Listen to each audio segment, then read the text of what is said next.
you know, will won't give you like efficiency when you ride. But it's good because I think was 2 weeks ago or 3 weeks ago we had you know, like I had a situation where I went like around 18 kilometers from my home. And when I went, I live in Kregeberg, so I went to Broadmeadows.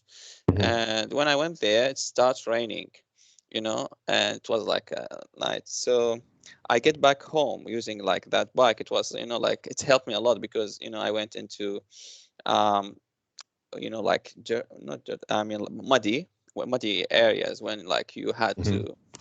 you know, to walk you with your bike with. And yes, it's helped me because like it didn't slip away, you know, with all the rain and everything. So Okay, yeah. The thicker yeah, tires were useful. Yeah. yeah, that's right. Yeah, so it's not like slipping the test, but I haven't fall, you know, like because it's where like still standing. Mm, That's good. yeah, that's a good experience.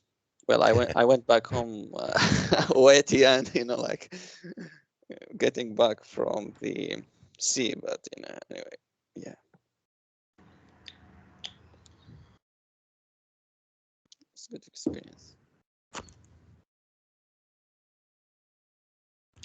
Yes, that's good. That's good. Yeah, look, cycling's a really good way to get to work. It's a really good way to keep fit. Yeah, Um, that's I love cycling. Yeah, but probably I can't get it to do work because if I did that, it would take me like 4 hours maybe. So, yeah, you know, especially with a big mountain bike. that's right. Yeah, yeah.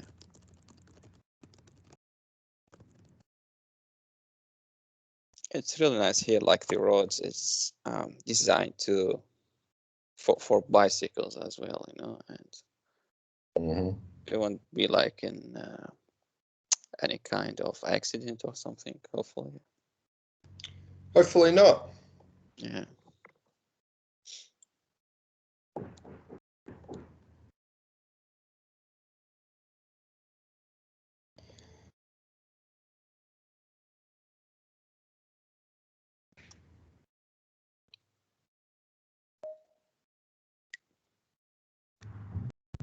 Abdul Aziz is trying to. Yes. Hello, Aziz.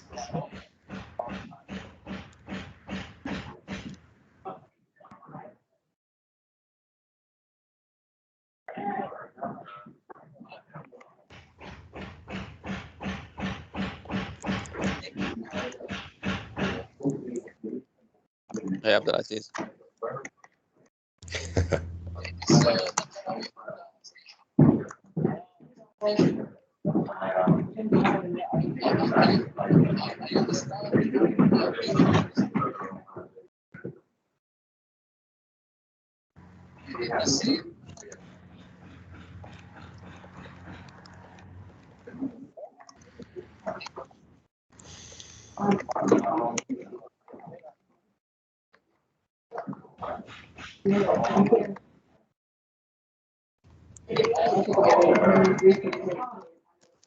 All right.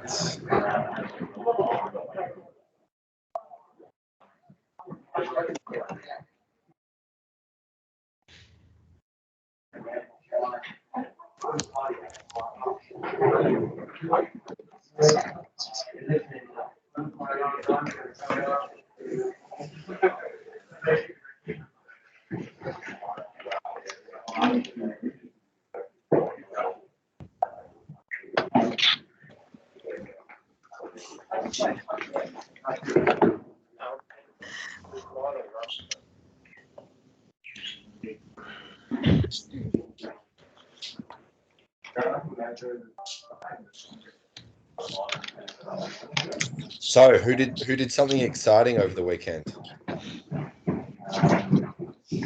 I believe none of them. Is working exciting?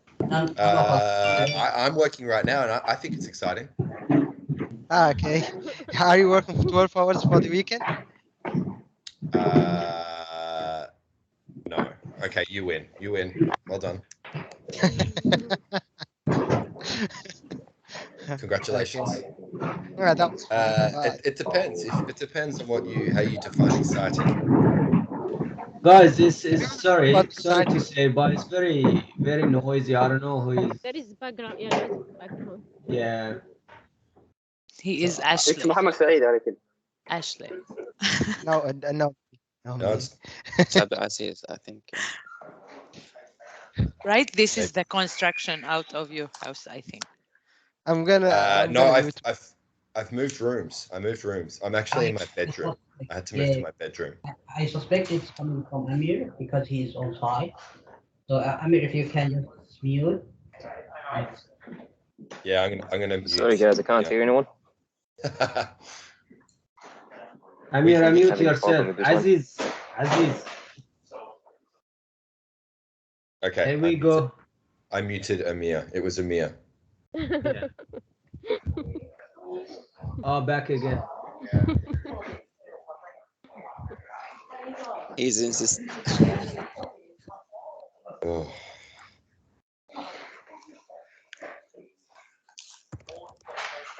Aziz, can you unmute yourself, please?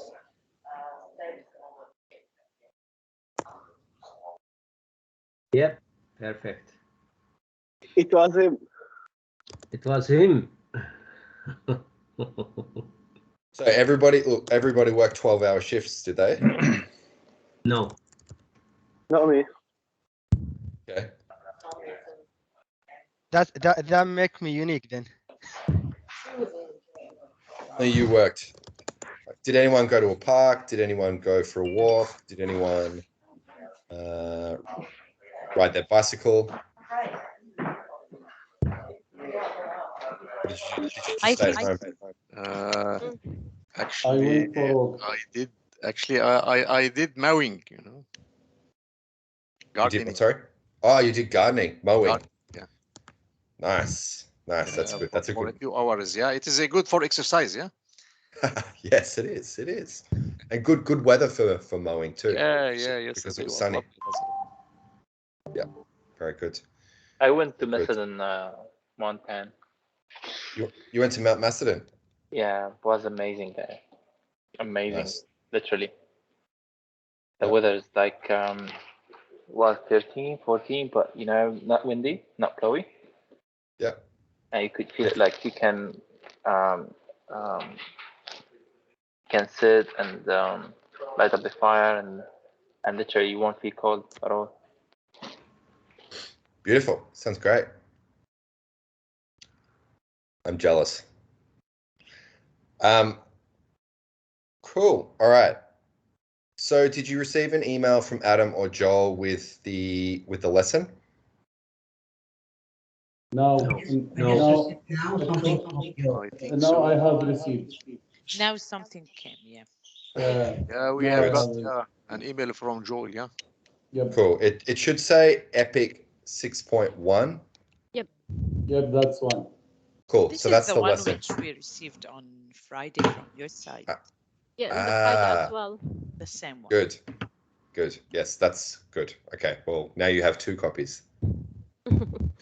Cool. Can everybody open this, please?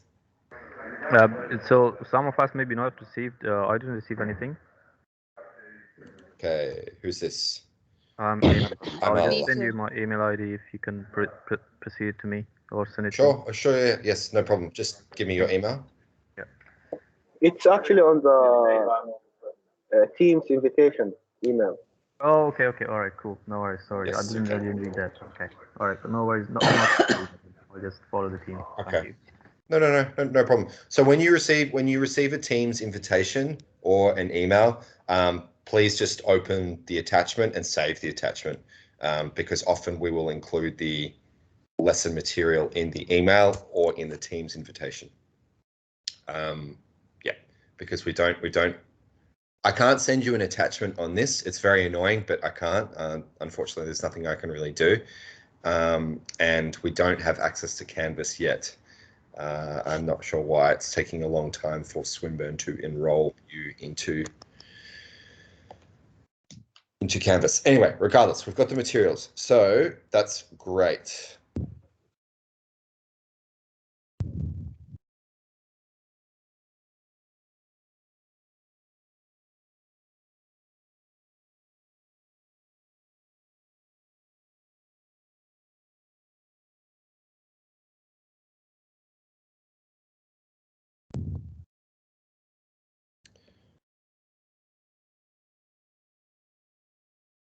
Cool. So you guys are experts in engineering, right? Not any type. Yeah, when you say expert, what do you mean for that? Expert.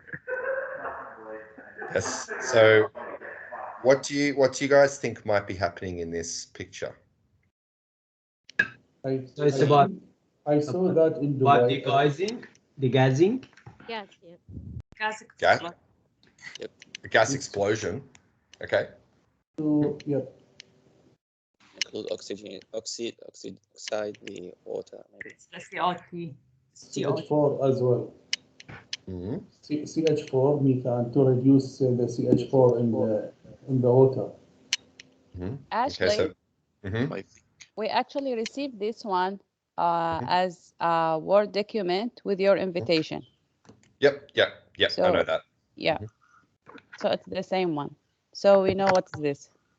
Yeah, it is Yeah, degassing. Yeah, degassing CO2 from the lake. Yeah, in Cameroon. Yeah. Great. Nabil did his homework. Thank you. Yeah. No, that's good. I'm not trying to teach you anything about engineering or anything about the image or the concepts. I'm just trying to get you to sort of think and talk about it. Cool. Okay. Good.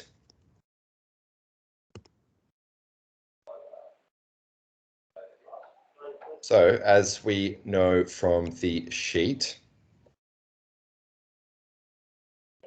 okay, we've got a process of lakes and also dissolving CO2 in Cameroon. Where is Cameroon? Africa. Good. I have to say that Africa. I'm from Africa, so that's why. Okay, good. Yes. Now I think Cameroon is in West Africa. Mm-hmm. What do you guys know about Cameroon? Soccer, famous. Yep. Famous for soccer. Mm-hmm. What else? What's the weather like? I think it's a tropical country. Tropical. And what language do they speak in Cameroon? French. French. So it's what's called a francophone country. English and local languages. Yeah. And I think it's famous with the waterfalls. Yeah.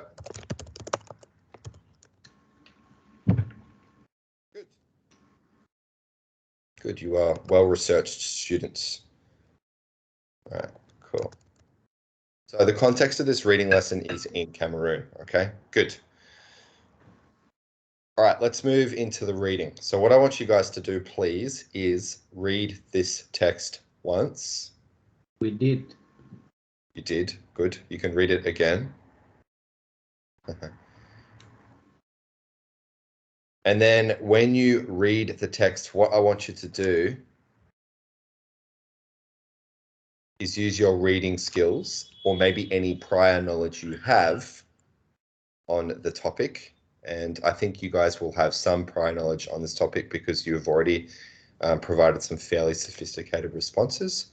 What I want you to do is figure out what these words mean. Okay, so just type in a simple definition. Explosion. Yes, so the first one, for example, explosion. Okay, good. So burst here would mean explosion. So we can see that from the context. Okay, a smaller gas burst. Okay, explosion. Killed 37 people.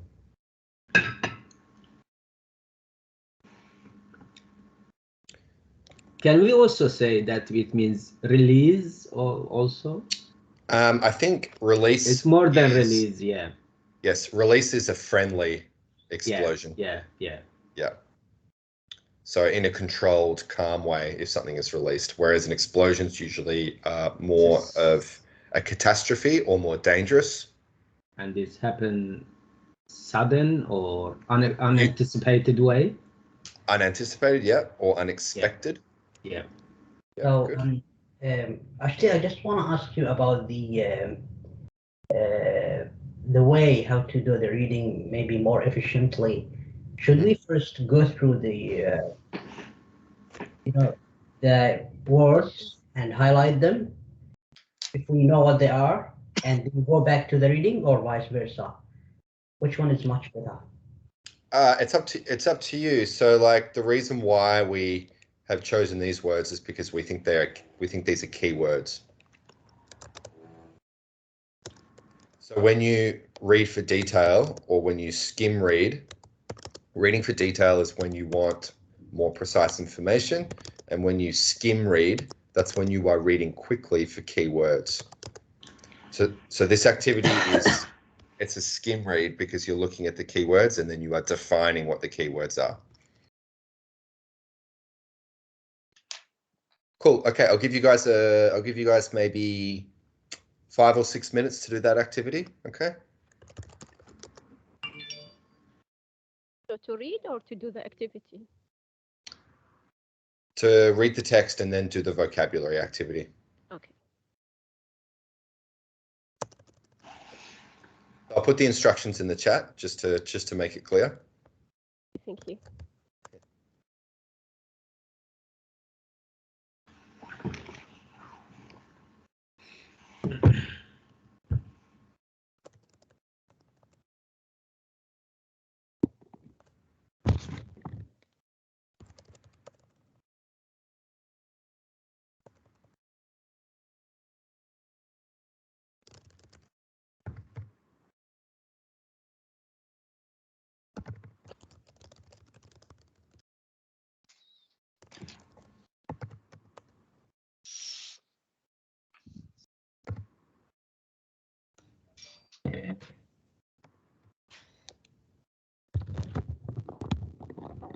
And when you finish, just let me know.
Okay, I've seen that some of you have finished. We'll wait a couple more minutes. Keep up the good work.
Alfie, that's okay. If you can't get a synonym, you can just do a short description.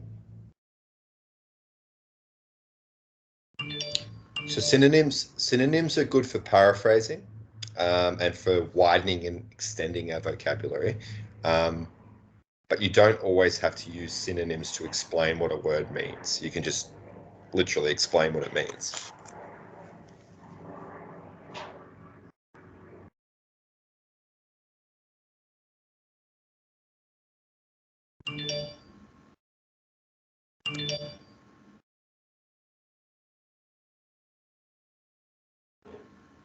Mohammed Talkman, it looks like your eyes are very close to your computer. You'll give yourself a headache.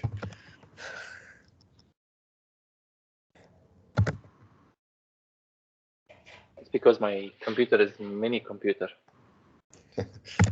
Little one.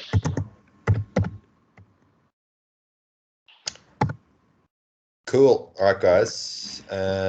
Just one more minute and then we'll move on.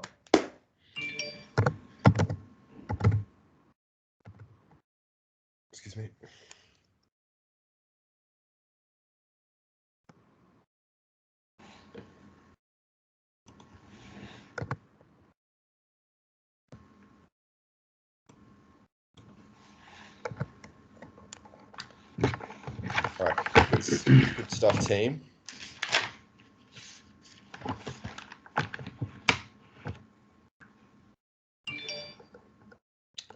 So, what does remediation mean? Treatment? Solution. Yes, it does. It does mean Treatment? treatment. Yes, maybe. So it comes from the word remedy. Remedy. Handy, maybe.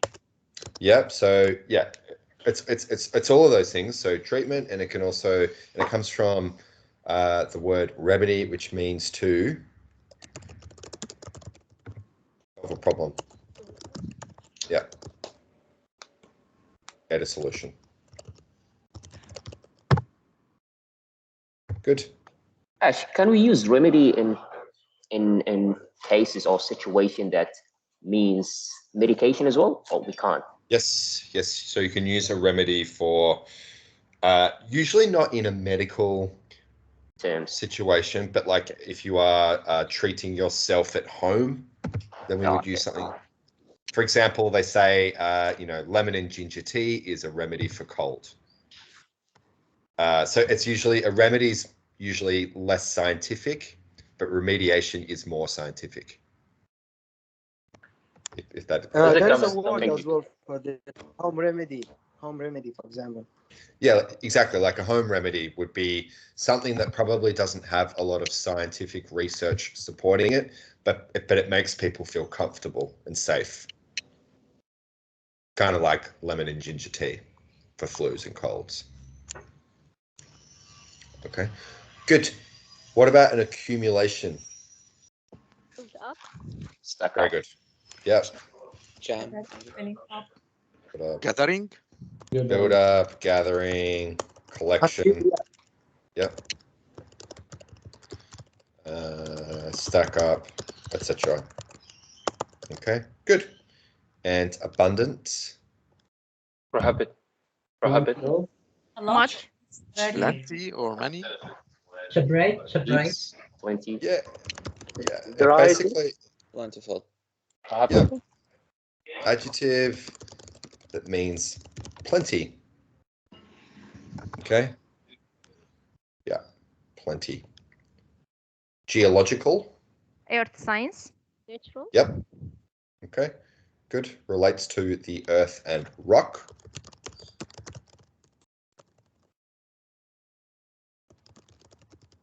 Okay, which is geology. Okay, so geology is the study of earth and rock. Very good. I think it's Sheltering. been on pause. Am I right? Protection. Protection, yeah. Yep. Accommodating. Yep. Yep. Security. Yep. Covering. Very good. Excellent synonyms. Mhm. Protection, security.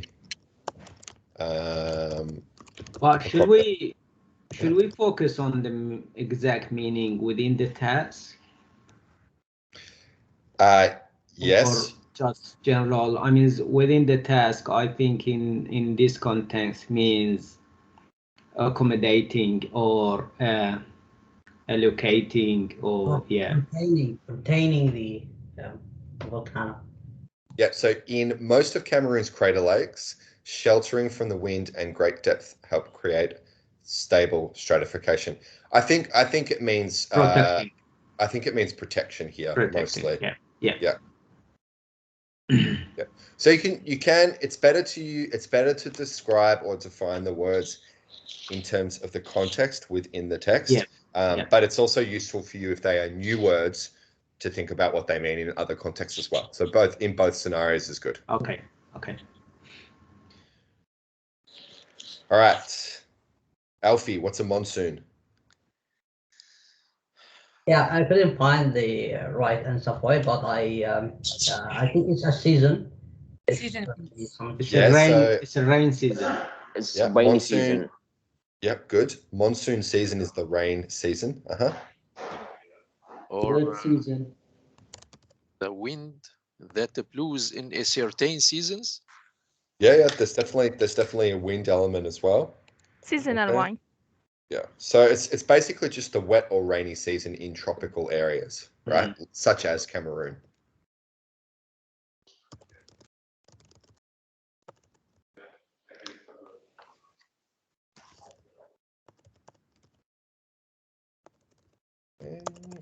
And what does depressurized mean? Releasing. No pressure. It's opposite of pressure. Yes, releasing Pressure. Good. To remove the pressure when the pressure has been removed. Dissolve, maybe. So the same thing. I mean, when D comes before a certain types of words, it means releasing or removing that actions. That's right. The same with the degassing. That's right. So so D is what's called a prefix. Yeah. Means remove or release. Good. And dissolved. Melt. Melted. It's not quite melted. Yeah. A little bit different to melted. Breakdown. Or fix. Yep. Stimulation. Yes, it's when something breaks down, but what breaks down? The molecule. The molecule. A hard element. Liquefied. Yes, a hard element. Excellent. I'm not sure who said that, but that's good. Yeah, solid, something solid. Yes, when a solid substance into a liquid breaks down into a liquid. Good. I heard some good work here, some good keywords here. So solid, and then breaks down, and then liquid. Yeah. I guess.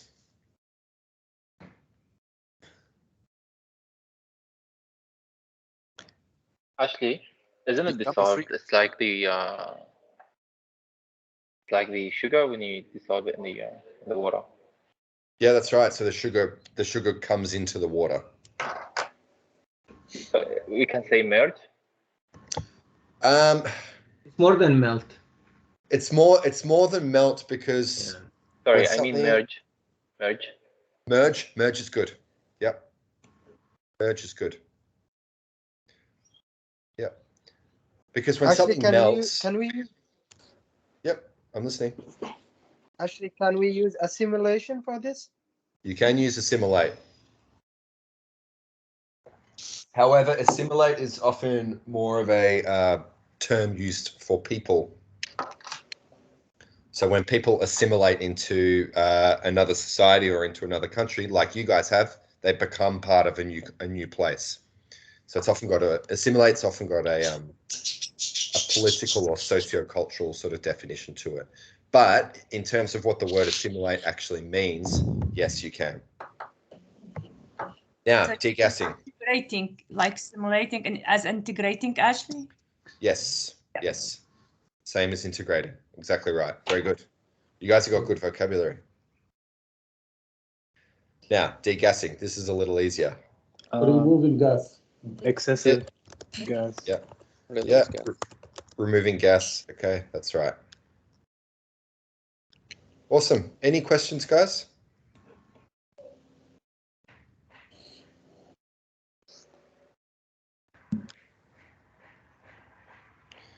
Okay, that should be A to G. All right. Now, these little descriptions are sort of like mini summaries of the paragraphs. Okay, so there are 7 paragraphs. What you need to do is match the paragraph to the heading. Okay.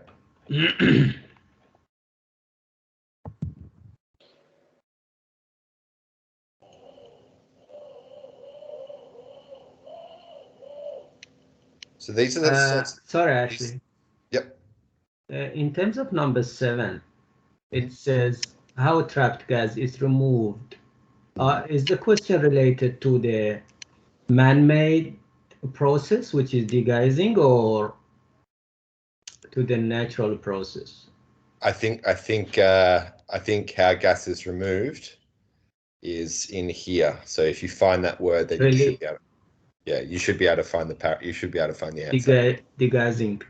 I think this is gases are removed is a synonym of degassing. Yeah. Or an explanation or a paraphrase of degassing. Yeah. So if you see that word in the paragraph, you should be able to find the answer.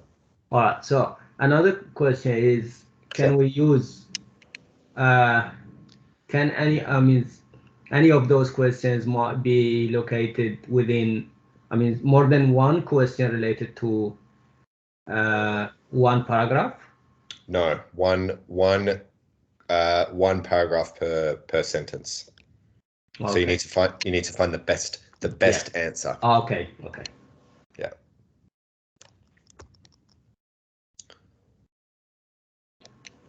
Cool. So take your time, and as you work through it and you finish, please let me know.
All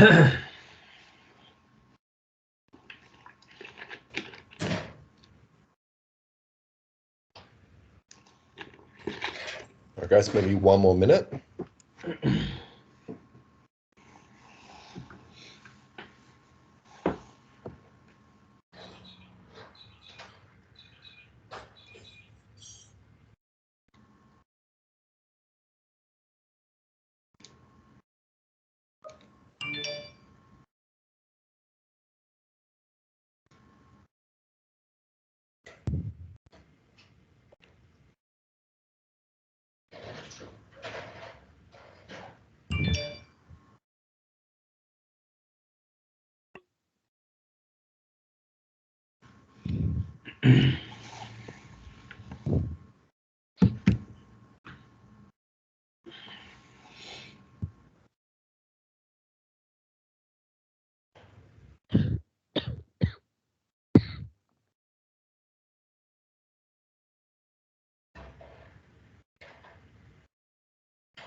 Milad has returned. All right, guys, shall we take a look? Yeah.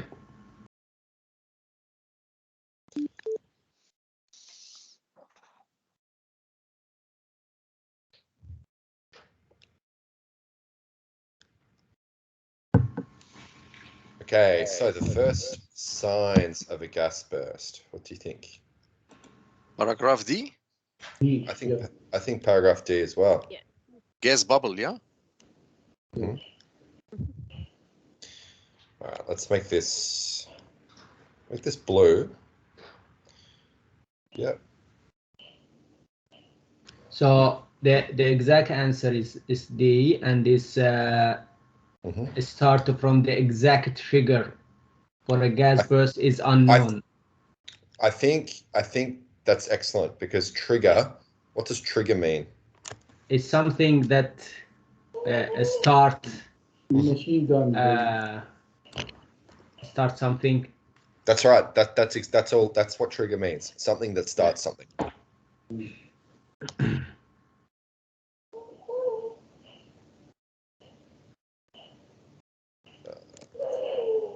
Can we say trigger is something stimulates to do something? Sorry, can you say that again? Stimulate trigger. Yep. Oh, I'm saying, yep. Yep. Something that stimulates it. Good.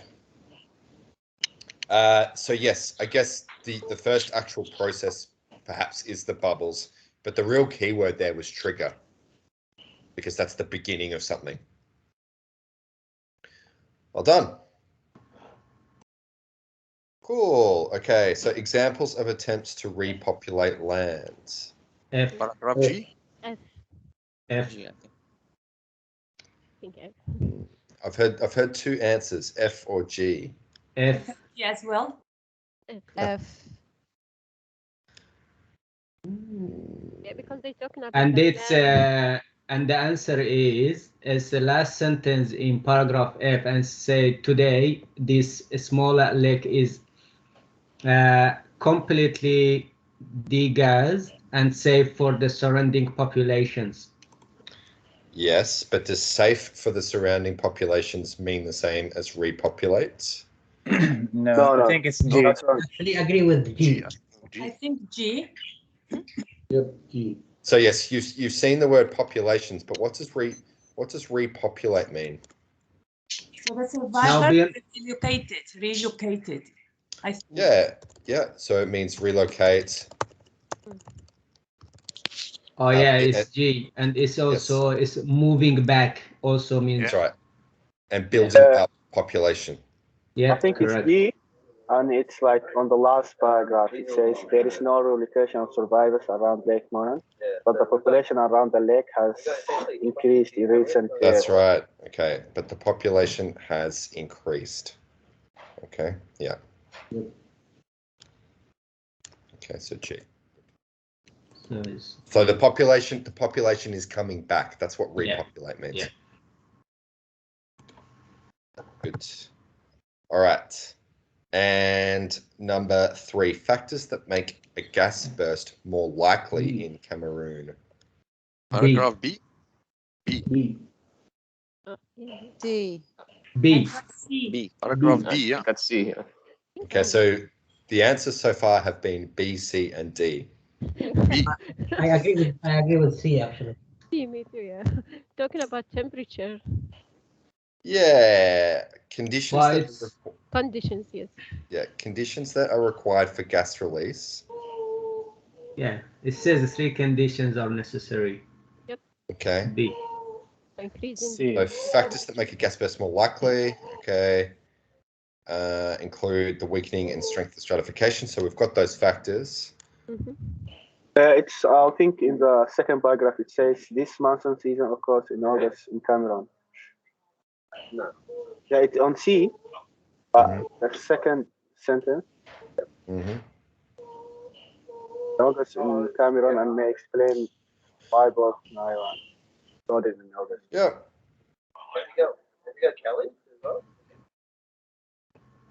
So it says, sorry, in number 3, first word is factors. It means we need to number some factors, 1, 2, 3, or etc. Okay. Factors as in conditions. And for B. Yeah. So if we go back to paragraph B, it says 3 conditions are, and then it start first, and then second. Yeah. And then third, and yeah. So paragraph B, yeah. It's very clear. B.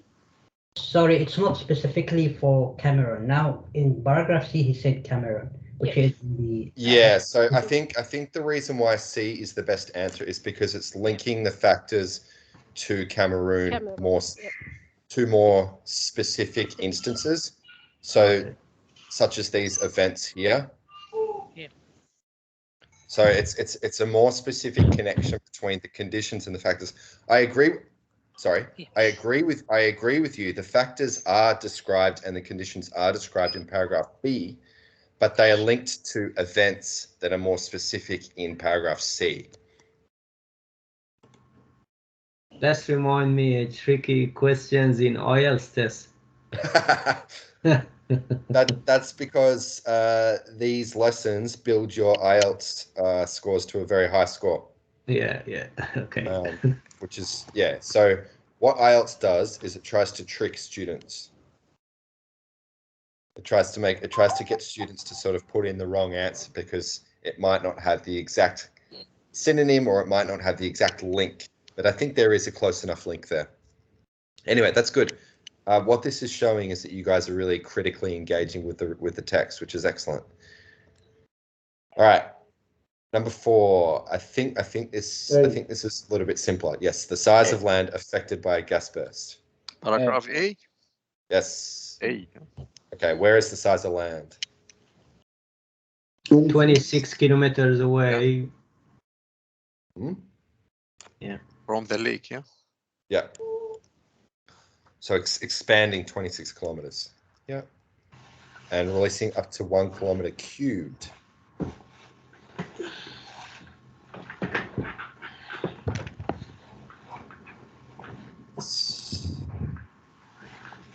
Very good. Okay, the extent of gas removal in Cameroon. G. Yeah, it is a 40%, yeah? So the extent of gas removal in Cameroon. We already select G, so it can't be G. It can't be G because yes. I think Yeah, but he's talking about 40% of removal. it is F, I think. Okay, why is it F? F is correct, but why?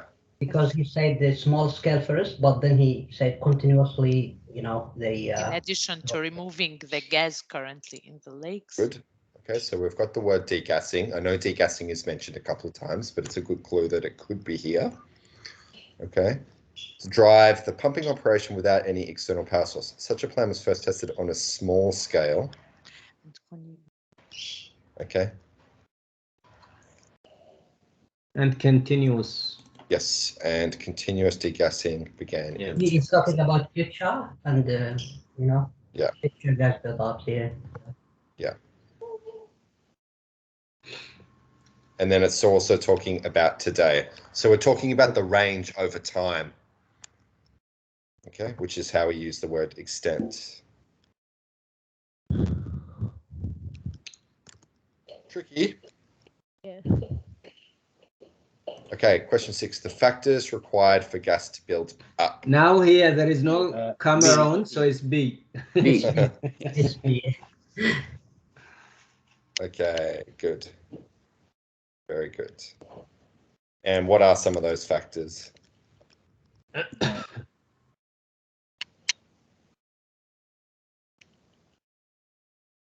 Okay, so 3 conditions. Conditions is a neat little paraphrase for factors. Plenty source of CO2. Okay, there must be an abundant source of CO2. Okay, then we've got our little transition signals here. Okay, second. Strongly stratified. Stratified, yeah. Does anybody know what stratified means? I wanted to ask. Layers. I don't know that actually. Layers or parts? Layers, yeah. Layers, sections, or divisions?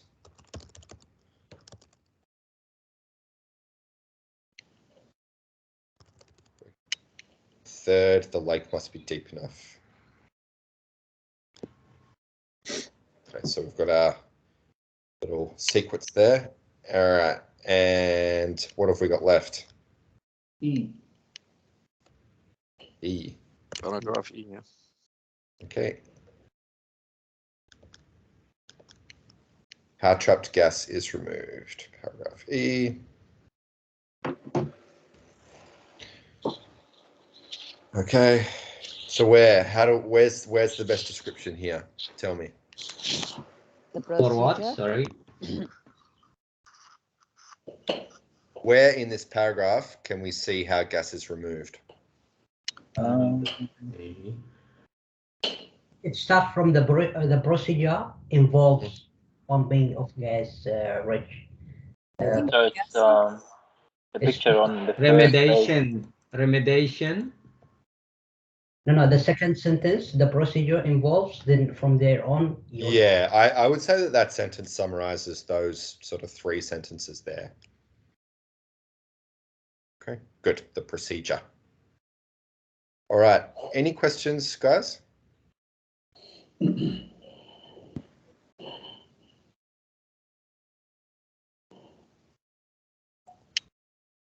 Any questions? We can move on.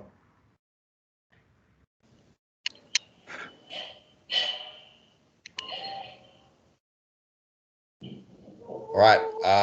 My favorite, multiple choice. Who here likes multiple choice?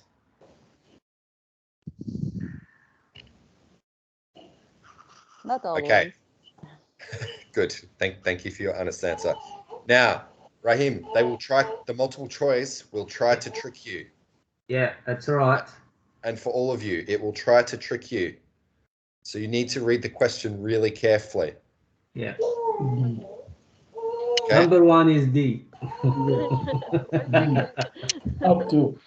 Up to it means no more than. Yes. So these more than, exactly, approximately, no more than. Okay. So we need to be very careful with what the question is asking and what options are available.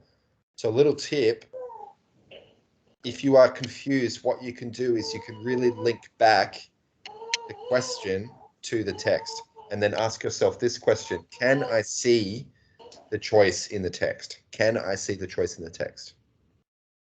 So we'll There do is a number baby one. crying. There is a baby crying. Look, it's a it's a tough time right now. Okay, good. So question one: in 1986, Lake Neos released. The answer is D. Yeah. Okay. Good. Okay. No more than 1 kilometer cubed of carbon dioxide.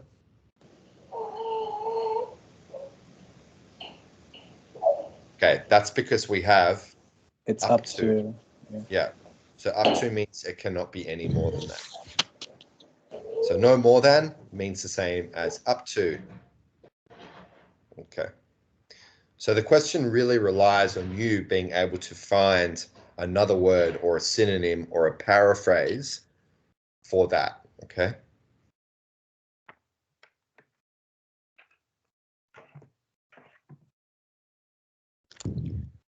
All right.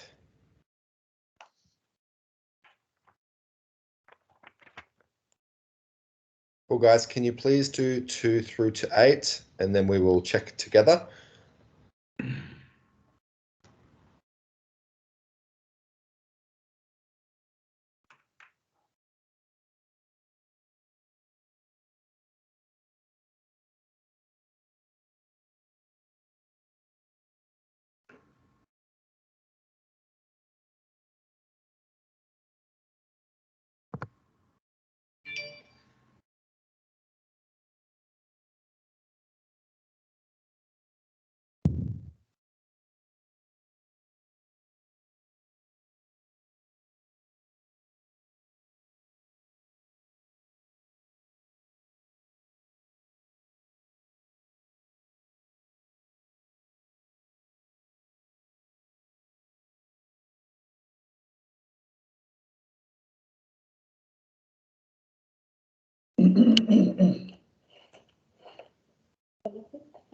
لا للعشرة يخلص. انتظر للعشرة لو تتغير. English only, guys. ها؟ يلا لا عاد اني اكمل يلا. لا كان افتحت.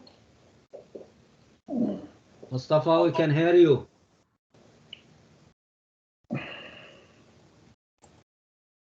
Yeah, thank you, Rahim.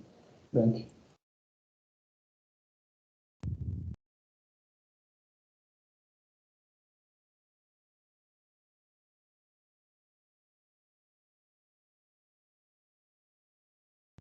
Hi.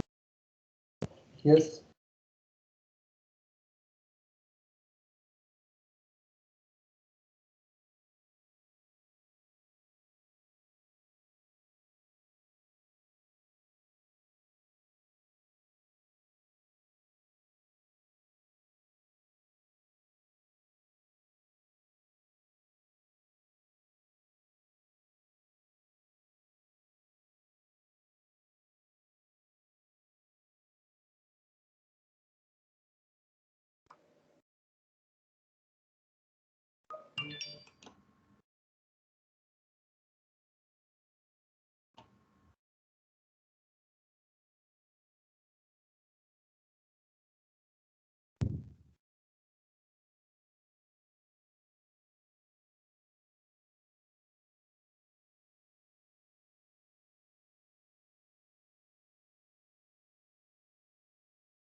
All right, guys, we've achieved a level of herd completion.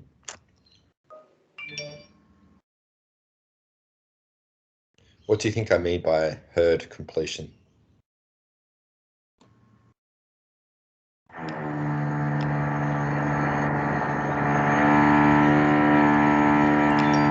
Oh.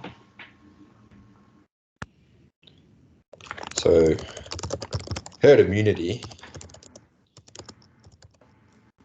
80% vaccinated.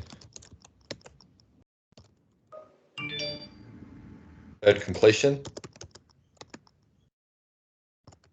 So people they tell.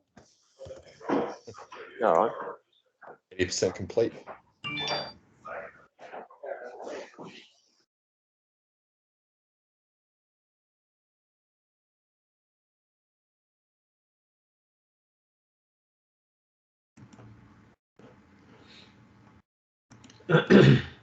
All right. Sorry, Ashley. As I know, herd is something used with the sheep. Herding. Like Yes. camel. Yeah. So herds can refer to large groups of things. So the term herd immunity is being used at the moment with coronavirus vaccinations. So if we achieve herd immunity, that means large groups of people have been vaccinated.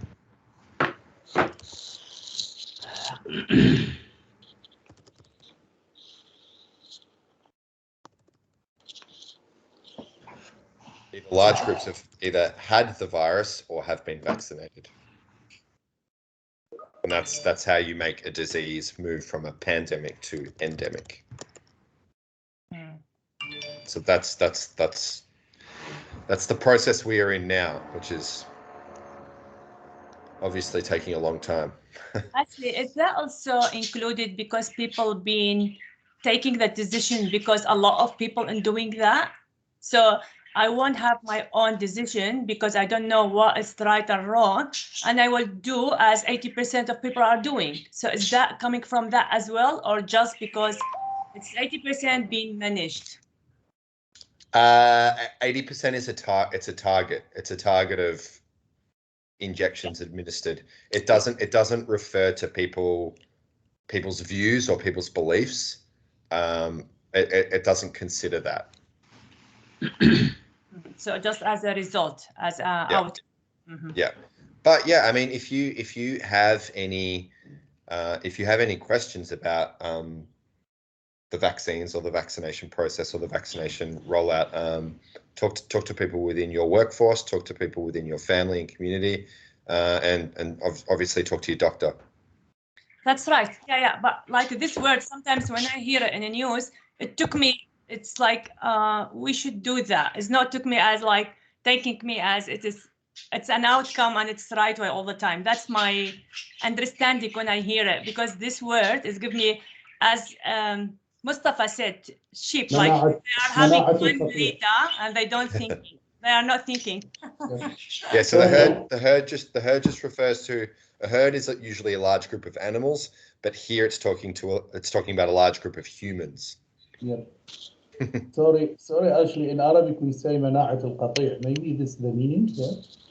Yeah, it's similar. مناعة القطيع. Yeah. This is something. Yeah. Related to sheep. Yeah, you're right. 100%. Yeah, it is the same thing. Yeah. Sometimes in English we use the same words to refer to humans as we do animals, which some people get confused about, understandably, because I don't like being compared to an animal, but I mean sometimes the language just does that for us.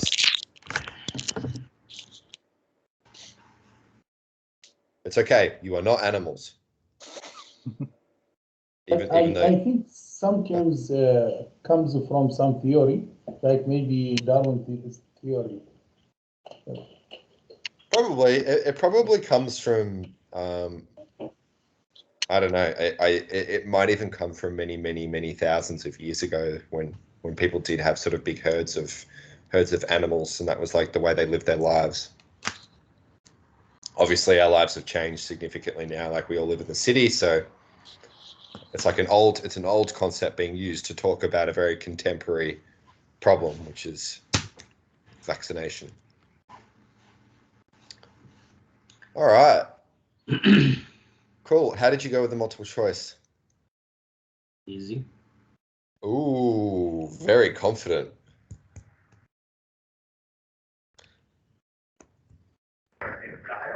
All right.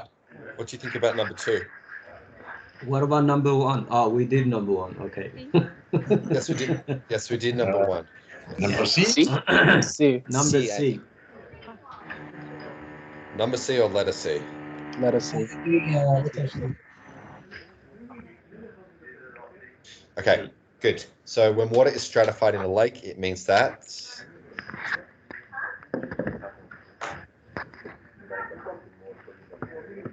the water at the top doesn't mix with the water at the bottom.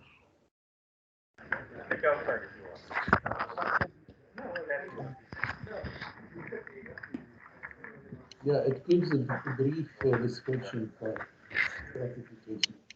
Yep, that's right. So we kind of looked at stratification. I'll just put that in, I'll put that in purple. Just so it's nice and clear. Actually, no, we don't need to do that, do we? Sorry, guys. Yeah.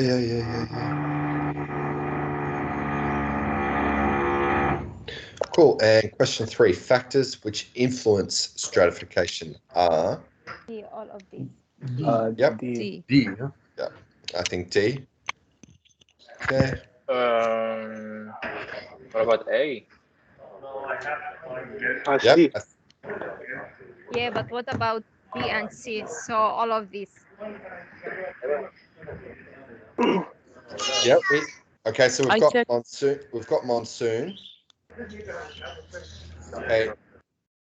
I think did they talk about a changing climate? Yep. For temperature. Yeah, the last sentence, the one before the last sentence, they said climate in Cameroon. Long-term trends of climate in Cameroon. That's the. Yeah, I would say long-term trends of Cameroon is kind of like an indirect reference to changing climate. Yep. So because we have these two here, then we automatically know that it can't be A, B, or C because 2 of them are mentioned. Okay. Yeah, what about changing the climate? Is it, Actually, in the sentence before the last, he said long-term trends of climate in Cameroon. Do you think it's referring to the climate change in Cameroon? Correct. I think long-term trends in Cameroon refers to, as I was saying before, I think this is an indirect reference to the climate change. Yeah, to changing variability of climate change. Yeah. I'll just put a little note in there, indirect reference to climate change. Okay, so we have those 3 factors mentioned there. Okay, good. Now this is good reading for Alfie. You were asking before about reading strategies. Now multiple choice is generally reading for detail or specific information. That's the sort of technical way we would describe it. Question 4, according to the writer, a warning sign of gas release is number A. Bubble? See, there is no there is no early warning. Number A. I think it is C because he talked about turbulence. So turbulence means wave. Early warning sign of gas release. Bubbles, number A. Double. I think it's D. There is no one. Yeah, there is no warning. Bubbles, I think number A, Ashley. Okay, so why do you think bubbles? I think that was number. Why do you think bubbles? Because by logic, yeah, when you see the bubbles, that means it's a warning. By logic, okay, by logic, but what about in the text? So it's not mentioned as warning, but yeah, you can consider it as warning. I'm not sure. It says that gas Can we, trigger sorry, can unknown. we go back to the question? It says, sure. a warning sign of a gas release is so a warning sign. There is only one sign. What's the sign? What's the sign? Bubble. Bubble, yeah. I think so. Because number It's because like this the question think about one thing. He talked about if you can go back to that trigger. Yeah, he said the trigger. After that, he said although any disturbance that moves deep. Do you think he talked about the disturbance referred to the waves? No, I think It says unknown, so I reckon. So a trigger, sorry, a trigger, it doesn't mean sign. A trigger means something that cause that event. So it's I not a agree. sign. So trigger, Rahim's right. A trigger is bigger than a sign.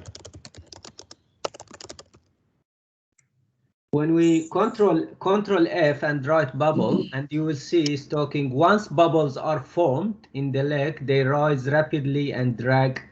So It's just like what I understand from the tickets that if there is a bubble, there will be no explosion because the bubbles actually releasing the power.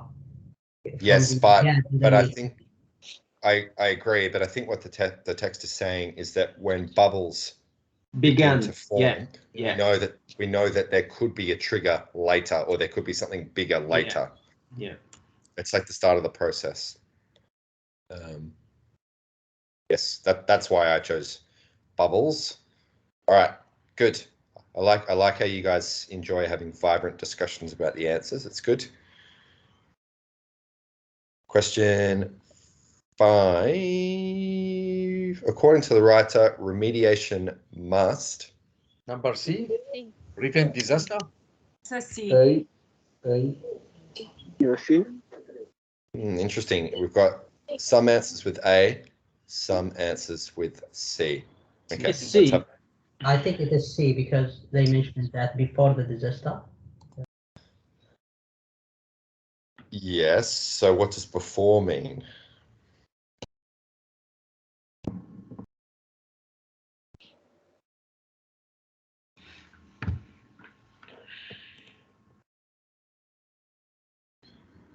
Proceed. It is paragraph E, sentence 1. Paragraph what, sorry? Paragraph E. Sentence 1, he said remediation is possible before a disaster occurs. Okay. So this is the important word here, before a disaster occurs. So what word in the question means before? Precede. Prevent. No. Prevent doesn't mean precede, yes. Yeah, precede the gas release. Then Yes.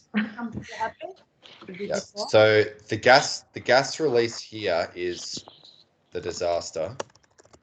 Okay, because we don't want the gas to release because it will be an explosion. Precede means before. So you needed to know what precede means.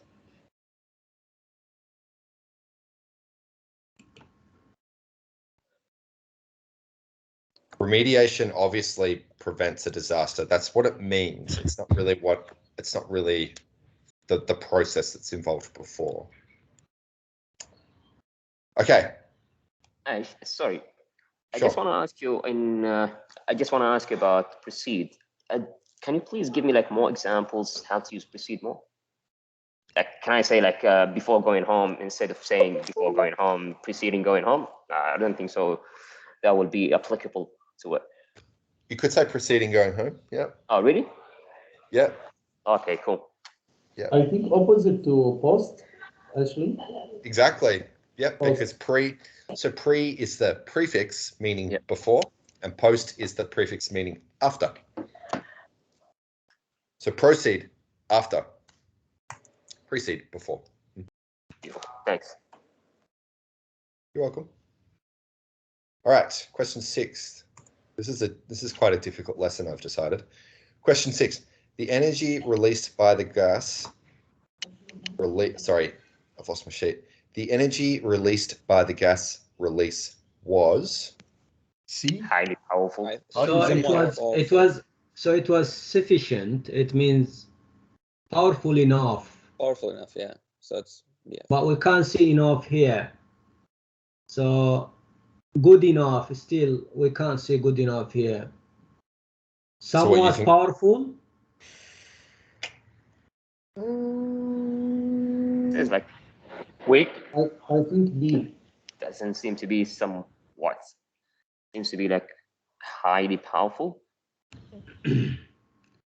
Sufficient means doesn't mean highly powerful. I believe if we in terms of spectrum, Okay. it means sufficient means enough. something correct or in alignment with the requirement. Yes, that's what sufficient means. It means enough. Mhm. It means enough, but it does mean highly or perfect or very good, or it's just enough to do the requirement. Yes, but So what it's somewhat powerful. It's not highly powerful. But what do you think the words tremendous and supersonic mean? Okay, tremendous means it's highly powerful. Huge. Yeah, huge. okay, so the energy released by the gas was tremendous. Yes, tremendous, supersonic. Tremendous, Yeah. And it went 50 meters into the air. Yeah, I don't have that in my task. Sorry. Oh, your task is different to mine, is it?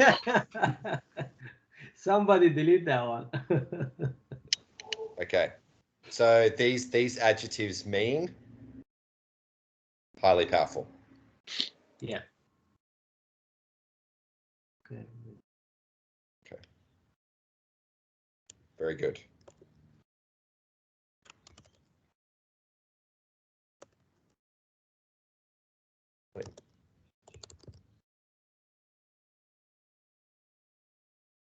All right. And 2 more questions, guys. You're doing a good job. Degassing in Lake Monoon is now Number B, complete. Complete. Yes, complete. Good. Complete, yeah. Yay, we all agreed on it. It makes it so much easier when everybody agrees. Okay, good. So how do we know this, guys? Where in the text? It's in number, it's paragraph F. Paragraph F after 2003. It says, and today this smaller lake is completely degassed. Yeah, and safe for the Australian populations. Small lake is completely degassed. Good. Okay. Good. So you had this part in your task. I do, yeah. Actually, just a question. Can we say completely degassed if we still have the source of CO2 is pumping the gas into that lake? Well, presumably the source of CO2 has stopped pumping that into the lake. Yeah. No, the smaller lake. So maybe it's still pumping CO2 into the larger lake. But here it's talking about the smaller one.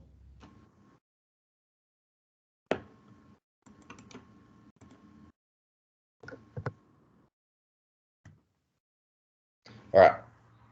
Sorry, question. For part Sure. B, they said continual. So what is the difference between continual and continuous? There isn't really. They're both adjectives to describe continue. So we can use both of them with any, like. Yeah, just so long as you put it before a noun. Just means ongoing. So I mean, I can use this word and continuous as well. Yes, you could So use. there's no difference between them. No, you could say a continual process or a continuous process. They both mean ongoing. We probably use continuous. Continuous might be a slightly higher register than continual, but the meaning is the same.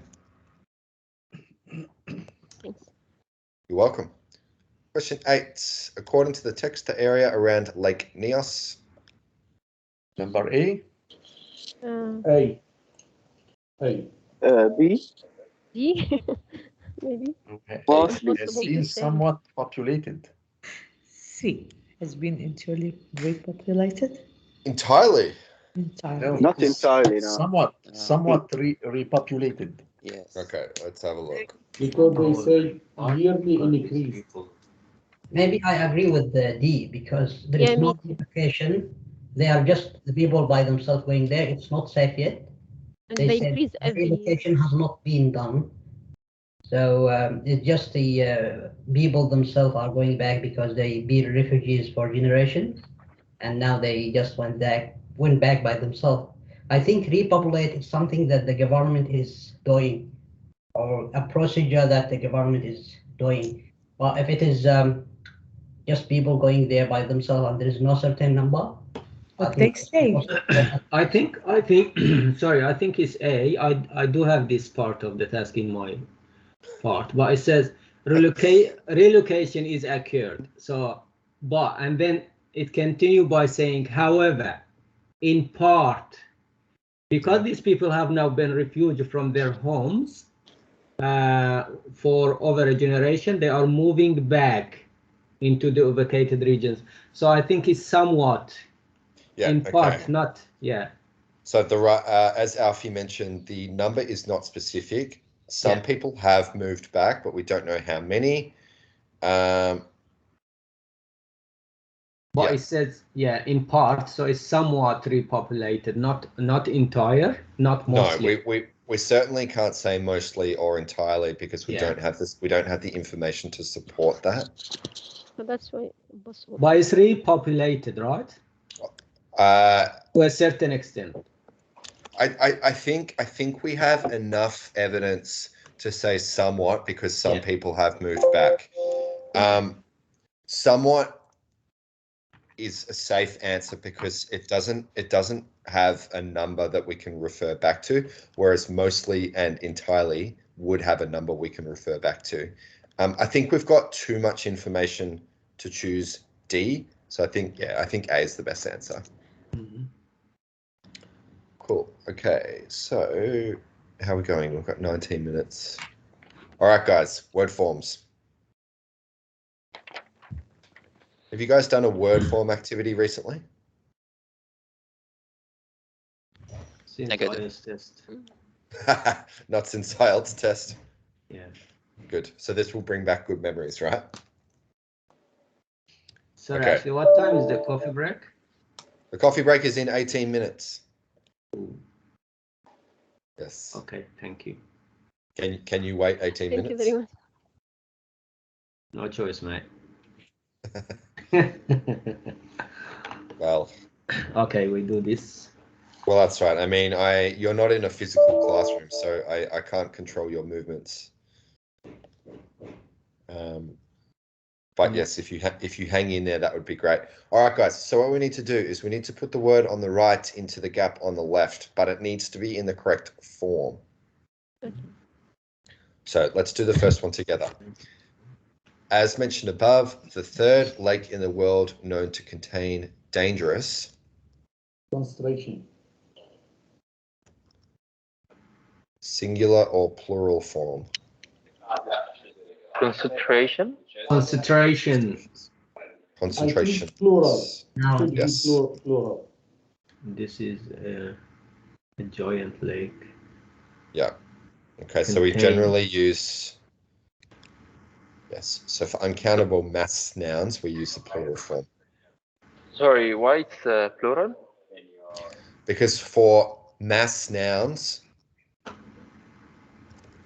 uncountable mass nouns,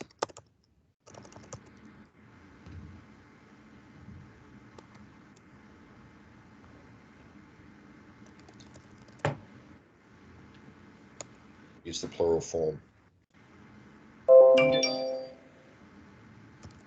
As English has funny rules sometimes. It's just one of those things you need to remember.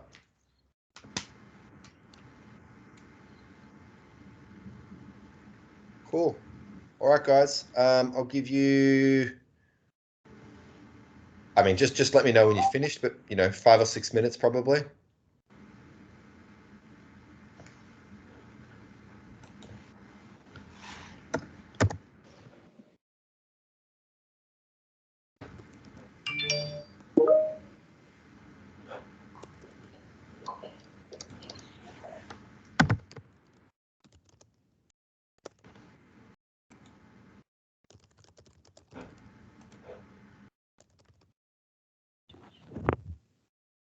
Mohammed Torquin, did you enjoy my explanation?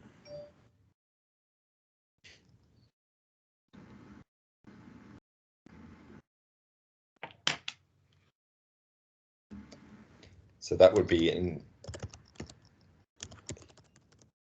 is idiosyncratic, so unique.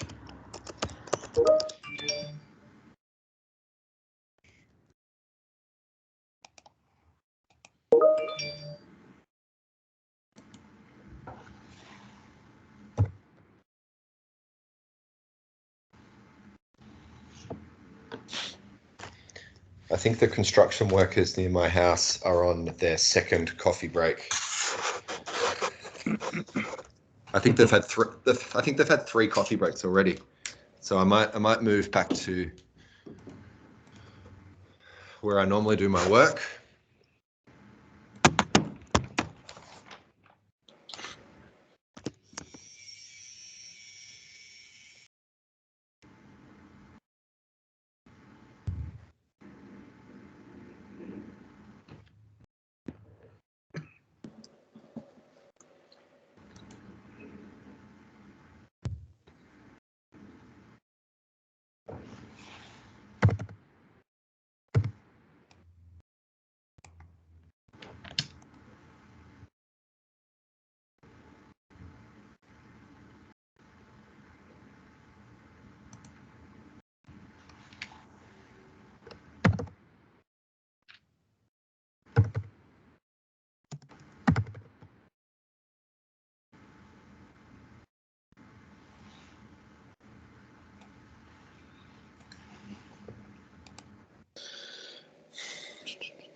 All right, guys, let's take a look.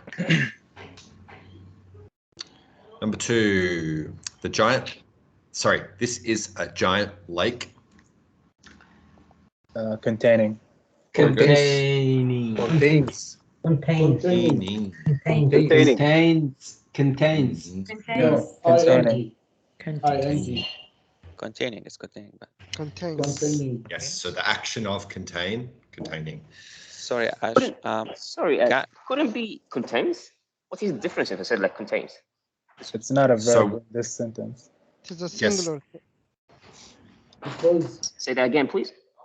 Yep, so we could say this giant lake, subject, contains. Yeah, I agree with contains because I think it's fact. So with fact, we go for present simple. no, sorry, because this changing, maybe the amount of gas will change after time, and it is not a fact. For this, Yeah. it's continuous now. It's continuous and it's also describing the lake. That's right, because we have comma. Because we have a comma. Okay. Whereas we could say this giant lake, and that would be our Contains. subject. And then you can say Contains. contains. Yep. Verb.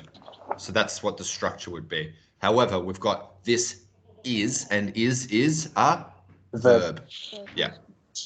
So you can have two double Thanks for verbs that. in one sentence. Yeah.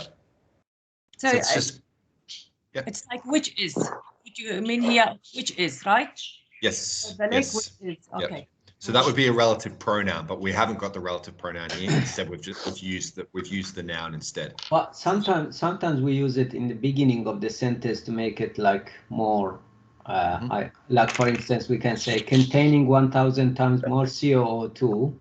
This is a giant lake. Yeah. Yes. Yeah, we can. Yeah. We can, but we haven't on this occasion. Okay. Good. Number 3. In addition, Lake Kuvu also has large Amount.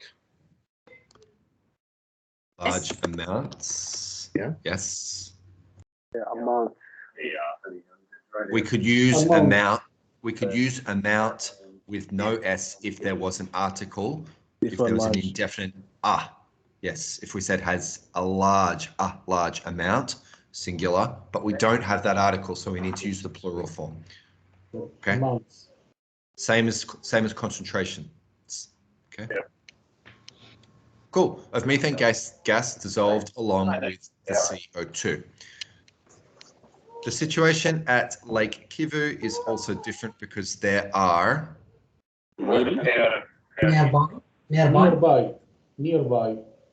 See, Okay. the same near. Nearest. Close. Something adjacent. I just went with Nearby. close. The situation at Lake Kivu is also different because there are nearby. Okay. What does nearby mean? Close. Close by. Yeah. Nearby active volcanoes that could destabilize the lake and Trigger Trigger. Okay, good. So just a verb.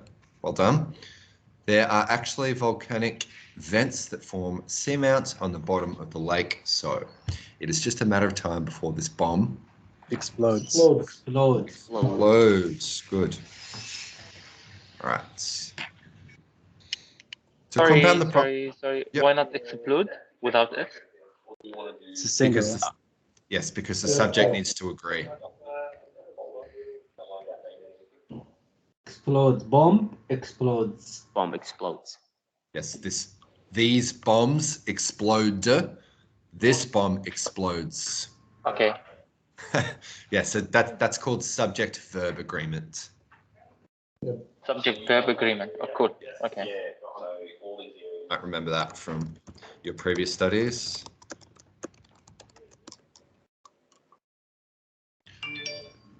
And subject-verb agreement doesn't really matter that much. It's a very common error, even in very high levels of second language speakers. So it's a very minor error. To compound the problem, the dissolved methane gas pressure has been Increasing. Increasing. It will continue in the future. has been increasing over time. Yeah. Because there is overtime. Okay, that's right, because the present perfect continuous talks about a change over time. Yes. And if the rates continue, the total gas pressure, CO2 combined with methane. Well. Okay, good.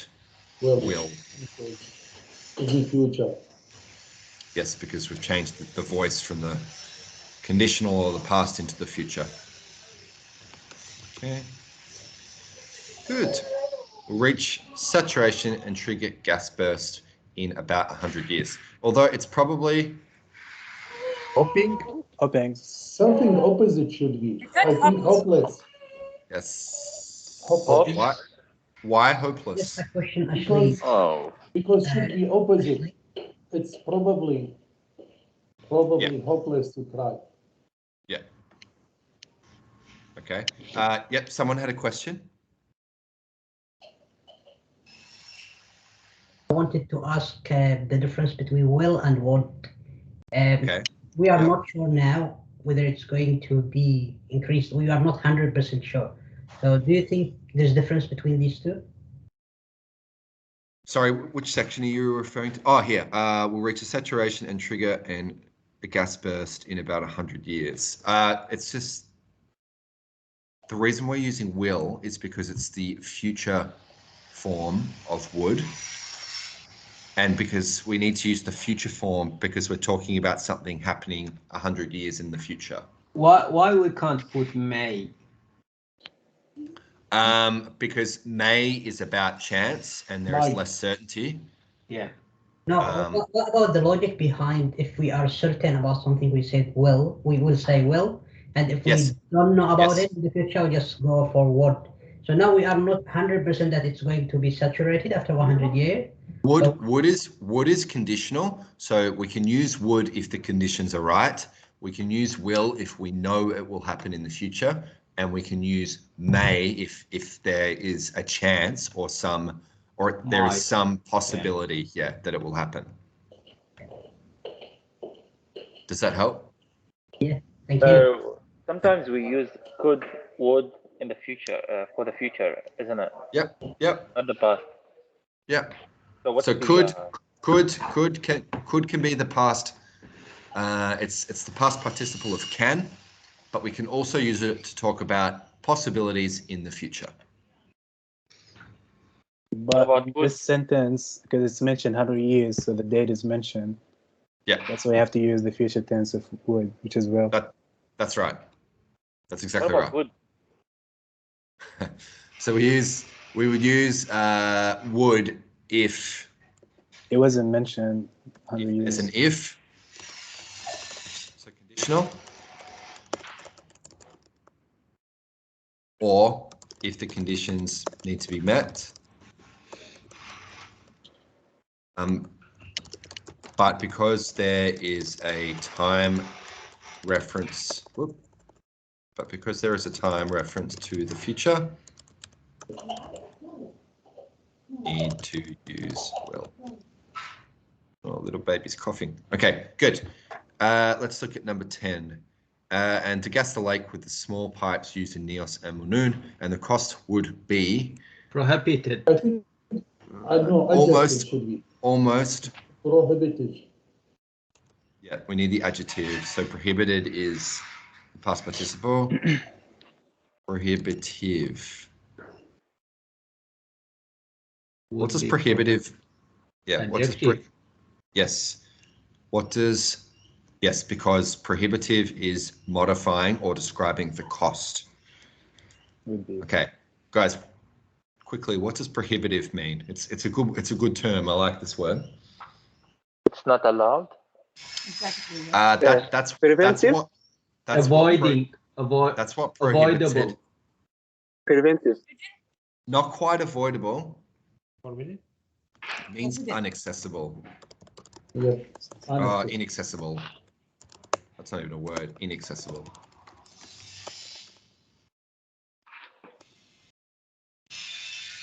Okay. You can't access it, or companies can't access this because the cost is a barrier. Yeah, can we use another word instead of prohibitive? Because, you know, from the context, it's just maybe my feeling, I'm wrong maybe, but we can use actually like a barrier or your gut feeling. No, Yeah, so that they are phrases which mean the same thing as prohibitive. It's just that prohibitive is one word. Yeah, that they are barriers. They are cost barriers. Therefore, it's prohibitive.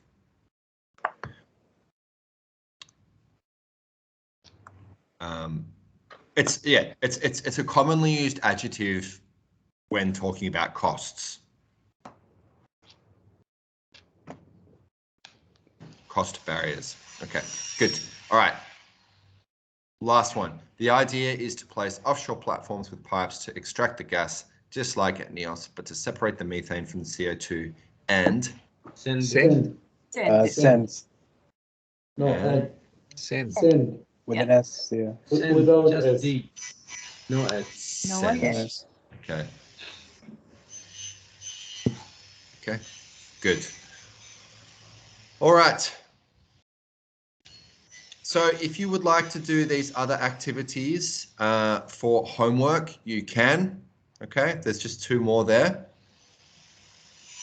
I will send you a copy of this worksheet with all my notes, or with all our notes, I should say, because they are your answers and my explanations, or our explanations. Okay, I will get these sent to you.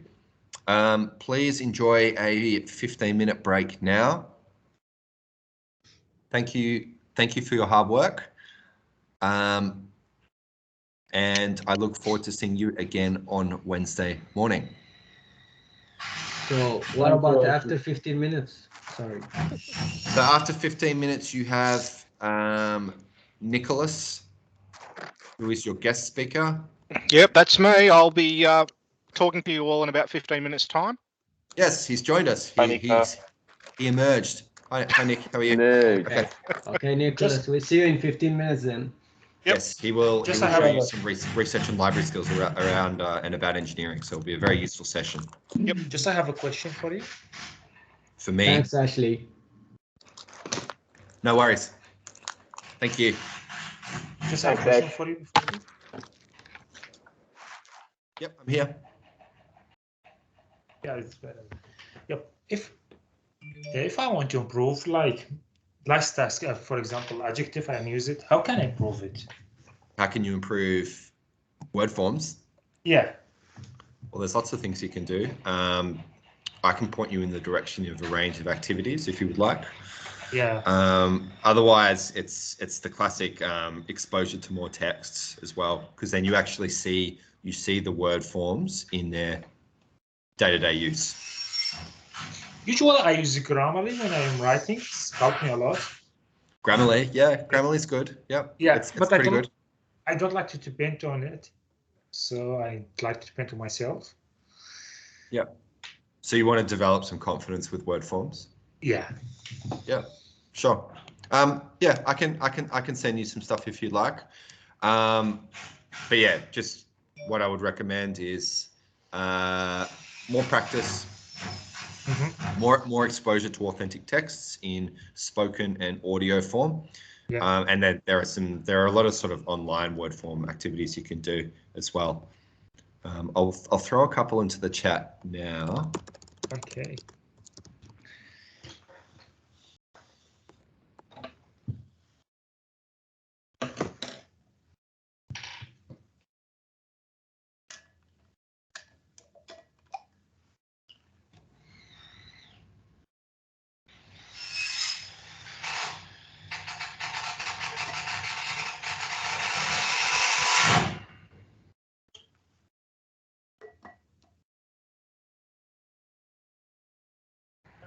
Sorry, Ashley, can we go for a break now?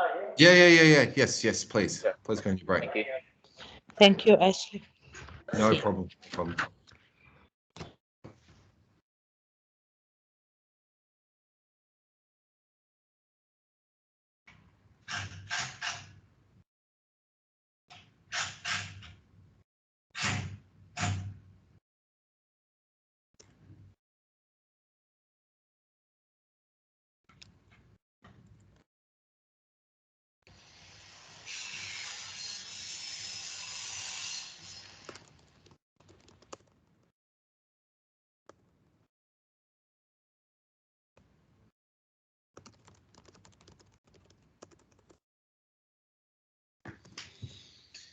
Thank you. And another thing is to think about the words which precede, so the words that come after, and the words which precede, so the words that come before. Often if a noun comes after, if a noun precedes,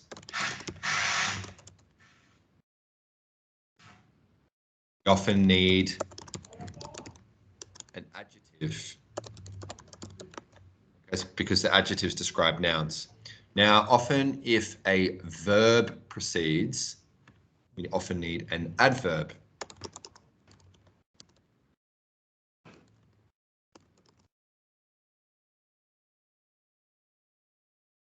Okay, because adverbs modify verbs. So when you're looking at the sentence, you kind of, it's useful to sort of see what kind of words are present in the text.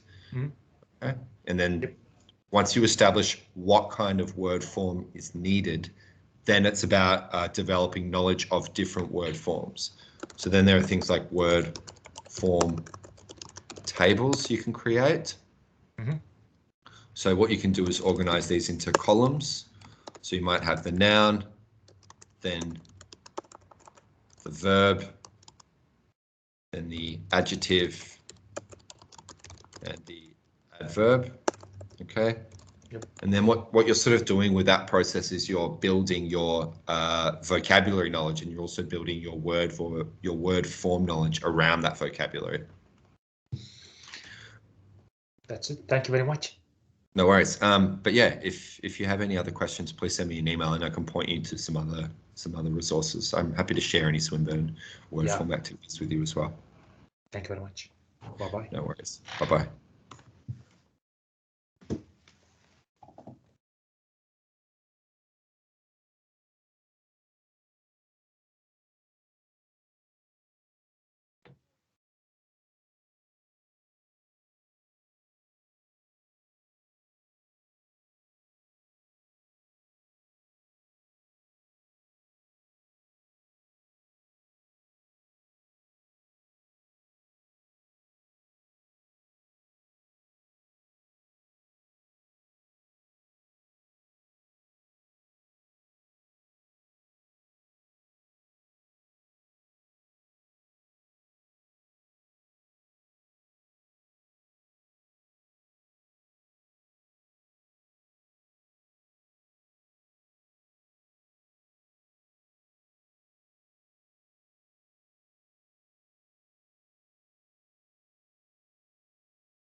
Hello.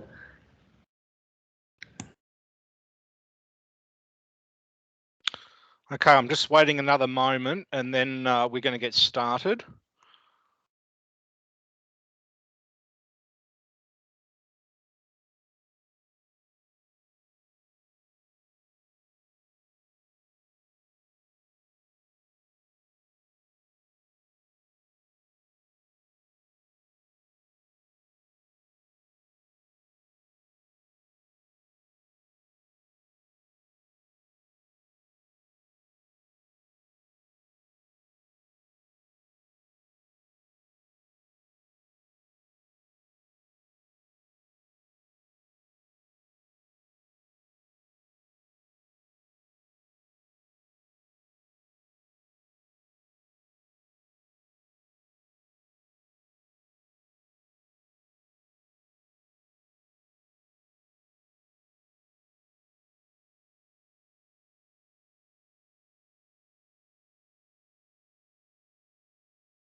Okay, so I'm hoping everyone can see my screen there, and it should say, excuse me, searching for information and connections. Is there anyone who's not seeing that? Can you unmute yourself and let me know that you can't see it?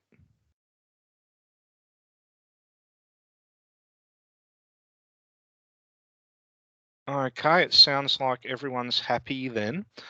So as you can see there, my name's Nicholas Pavlovsky and I'm one of the liaison librarians, which is a fancy word meaning I'm a specialist librarian that speaks and works directly with students, teaching staff, researching staff, and researchers. This is a session where I'm going to take you through how to search for information that you can use for this course.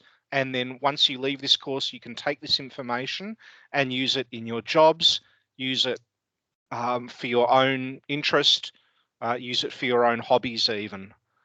So I have a few different hobbies. I use some of these skills with my own hobbies like recreational fishing. It's going to be about a 40 to 60-minute session. I've got a number of different things that I'll show you, and then there'll be plenty of time at the end for questions.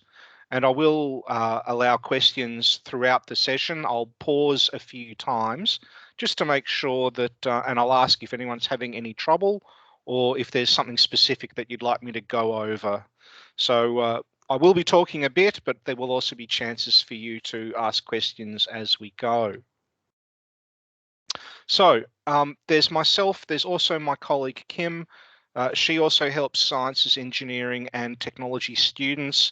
As you're all civil engineers and infrastructure engineers, then my responsibility is to the School of Civil Engineering, which is why I'm presenting today, is I'm your #1 person until you move off into a different field of engineering. So I hope you find this session useful, and you can always contact me into the future if you need help with searching, with looking for information, and with some aspects of interpreting or understanding it. I can also give you help with that. I wanted to start off by looking at this this key sentence from your course outline. And it says, graduates of this course will have specialised knowledge of infrastructure engineering management regarding managing people, equipment, materials, and apply civil engineering design principles for infrastructure construction engineering. The reason that I've highlighted that sentence is because I can see some very important or very key words and phrases in that sentence that you can use for searching for information for this course and into the future. In particular, the phrase infrastructure engineering is very important. That's the specific type of civil engineering that you're doing. So I've highlighted that phrase. You can see that there. The word management is important. With some aspects of engineering, you will be managing a project, you'll be managing a refit, you may be managing demolition. It will depend on particularly what it is that you're doing. But as it says there more specifically, you may be managing a group of people, you may be managing equipment, you may be managing materials. So those are also important sub-facets, but that word of management, that you will be managing as well as planning and building, you may also be managing along the way as well. Civil engineering, you can see I've highlighted that phrase, civil engineering, because that's the larger stream that you fit in. I've highlighted the word there, design. I could highlight design principles, but just highlighting the word design, because design and civil engineering, there can often be a fair amount of overlap. So if you think of architecture, quite often architecture has some overlap with civil engineering, because what an architect plans, often an engineer, a builder is going to have to then try and make a reality. And so architecture is a type of design, so you can understand now why I've identified that as an important word. And also construction. Civil engineering can be about construction, it can be about destruction or demolition, but most often it's to do with working with constructions, working in construction, and it can also be refitting, renovation, or rebuilding. But that word construction, construct, is a very, very key one. So I just wanted you all to see that in the materials that you've been given, that you can start to identify these really important words that you're going to want to carry with you into the future, that are going to define who you are, what you're doing, what aspects you may have to do over your career, and the important words that you can use to put into a search box, be it in Google or be it in one of the library databases I'm going to show you, and it will get you to the information that you want. So I'm now going to go off to the library page. So we'll start off here. Now, with the library, we provide a lot of resources online. So most of our content now, we don't have millions and millions of physical or books in print anymore. Nowadays, we have a collection of books in print at Hawthorne campus, at Croydon and Wantirna, but we have far more available electronically.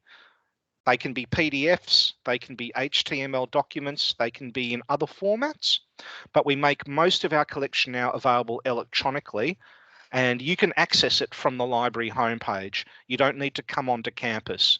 At the moment, if you're here in Melbourne, then we're all in lockdown anyway, and you can't come onto campus.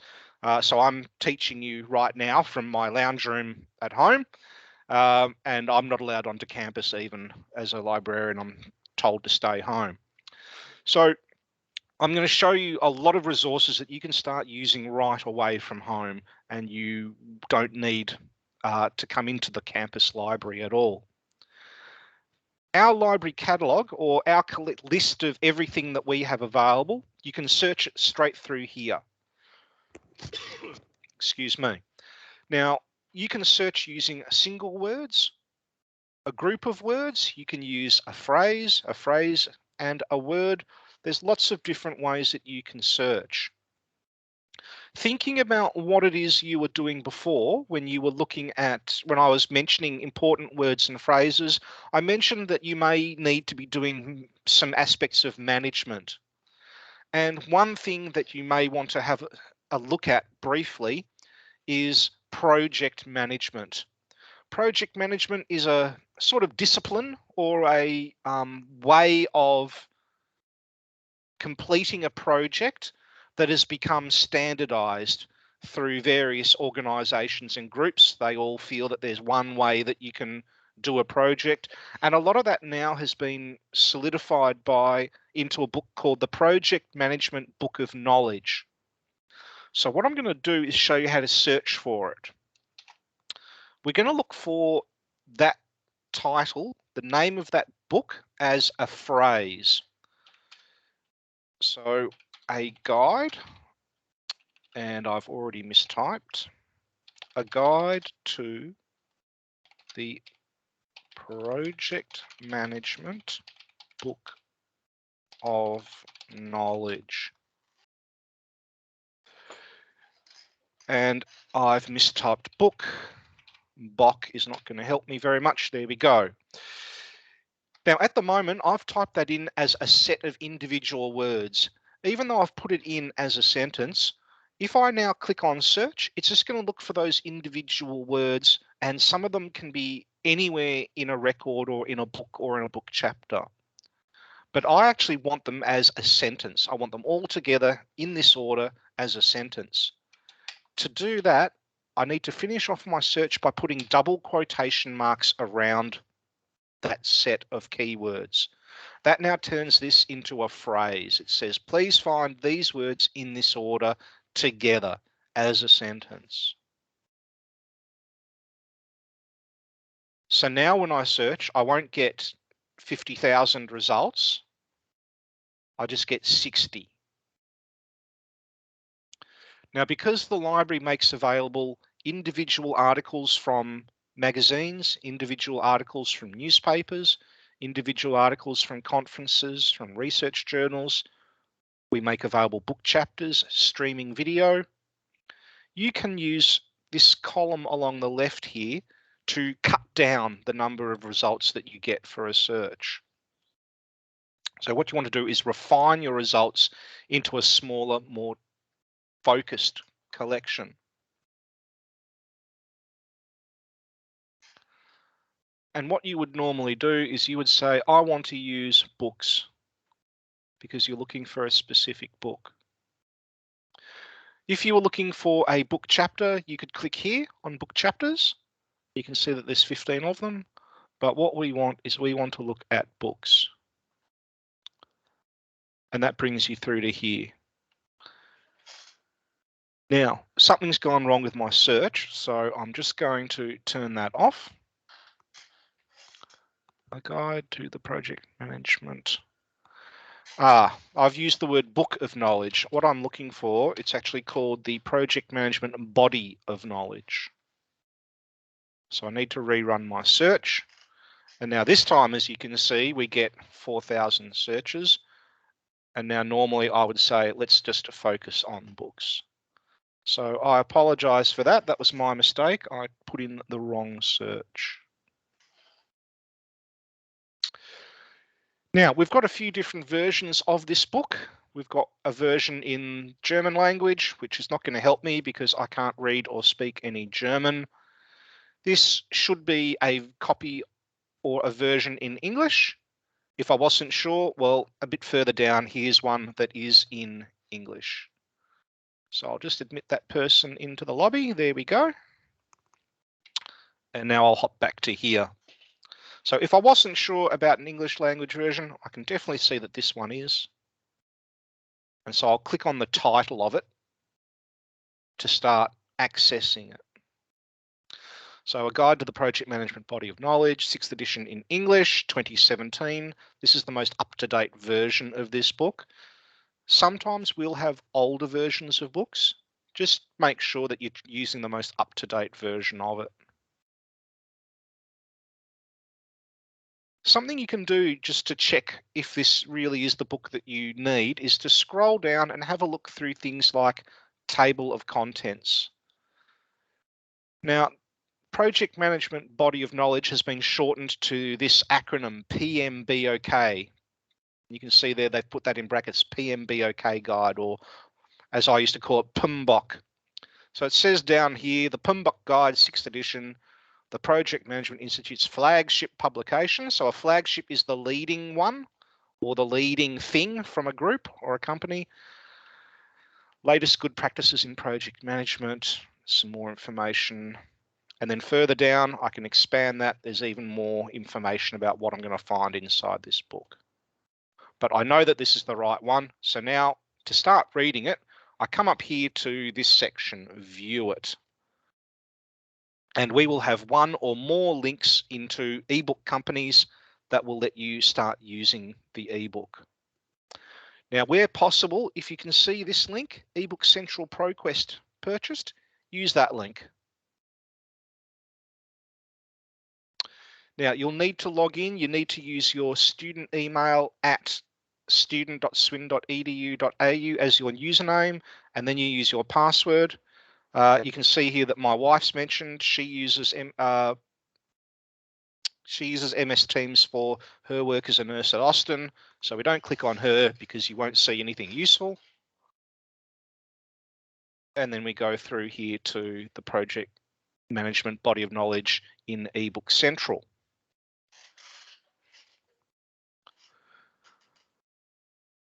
And again, we can just double check the description. Now the book's chopped up into its individual sections and chapters. So you can see there the first couple of pages, then the list of contents, a introduction, and then it goes into chapter 2, chapter 3, chapter 4, chapter 5, chapter 6, chapter 7, chapters 8, 9, 10, 11, 12, 13, and then it goes into part 2. Now, there's different parts of these first set of 13 chapters that you might want to dip into and have a look at, because I understand that some of you have already been working, so you might want to go in and have a look at what aspects you may have already seen as you've been working. However, I haven't actually done much project management to do with civil engineering, so I'm just going to dive into risk management, because risk is an extremely important thing to think about and try and control. You want to have as little risk as possible when you're building something, and you want to make sure that people aren't getting hurt or even killed while they're building things. And so one way to do that is to go off and have a look at risk management.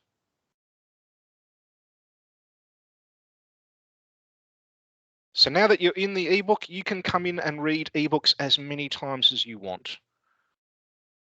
There's no limit on how many times you can come in and read an ebook. The limits will be on whether or not you want to print out a chapter or whether or not you want to download and keep a chapter.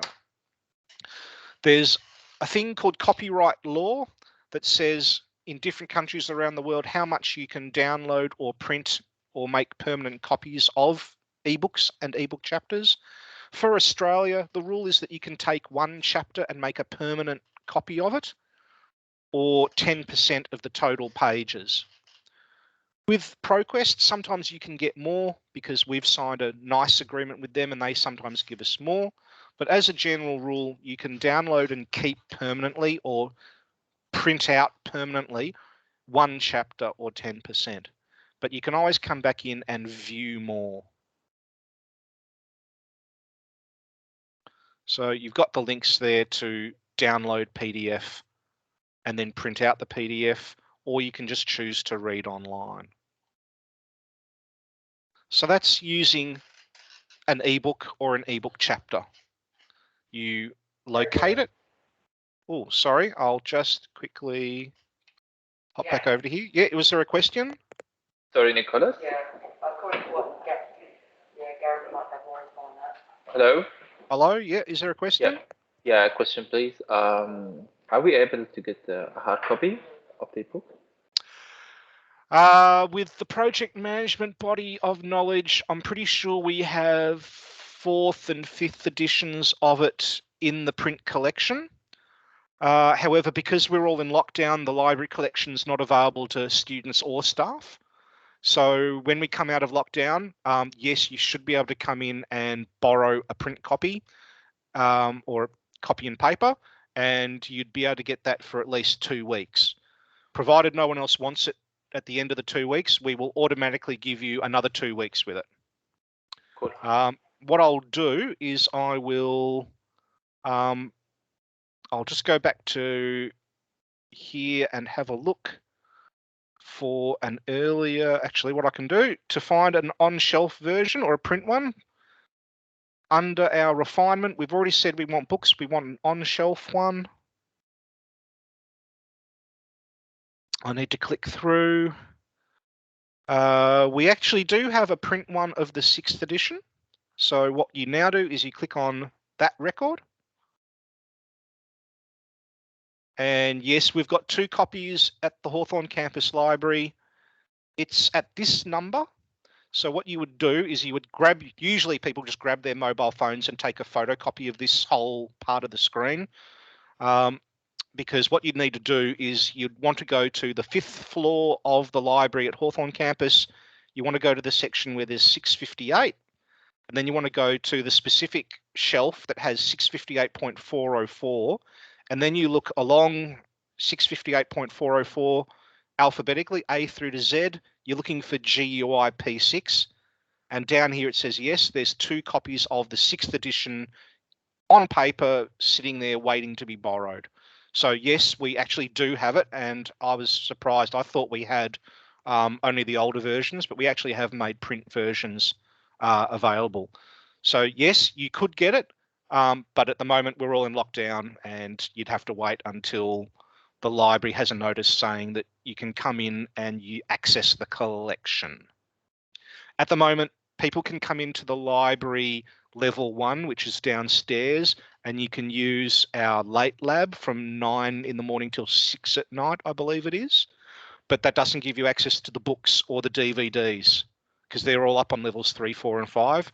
We're only giving people access to level 1 at the moment. Does that help? Does that answer the question? Yep, thank you. Okay, no worries. Okay, so that's looking for books. Looking for book chapters is probably a little bit easier because you don't need to type in a huge big title. Let me just think of something like bridge engineering, because when I go fishing out in the countryside, I do come across some very old rickety bridges that all need to be, if not completely replaced, they need to certainly be strengthened and reinforced, because the cars and trucks going over them now are much heavier than the cars and trucks of 50 years ago. So what I can do is I can do a search for that phrase, bridge engineering, and then I can say, I just want to see book chapters. And then I can go off and have a look for a suitable book chapter. So an introduction of bridge engineering, chapter 1. So that should be at the very start. That should be a good introduction for me, because as I said, I've never actually engineered a bridge before. And there it is in eBook Central ProQuest. It took me through to here, so I have to go down here to chapter 1. And then I can start to look at the PDF. And when I want to download and make a permanent copy of it, I'll click on download and then let it prepare a downloadable version of the PDF. So here it goes, and then I just say open. Okay. And then I start reading from there. I would make it a little bit smaller because that's quite big. Okay. So that's how I go when I want to find a book chapter or look through different book chapters.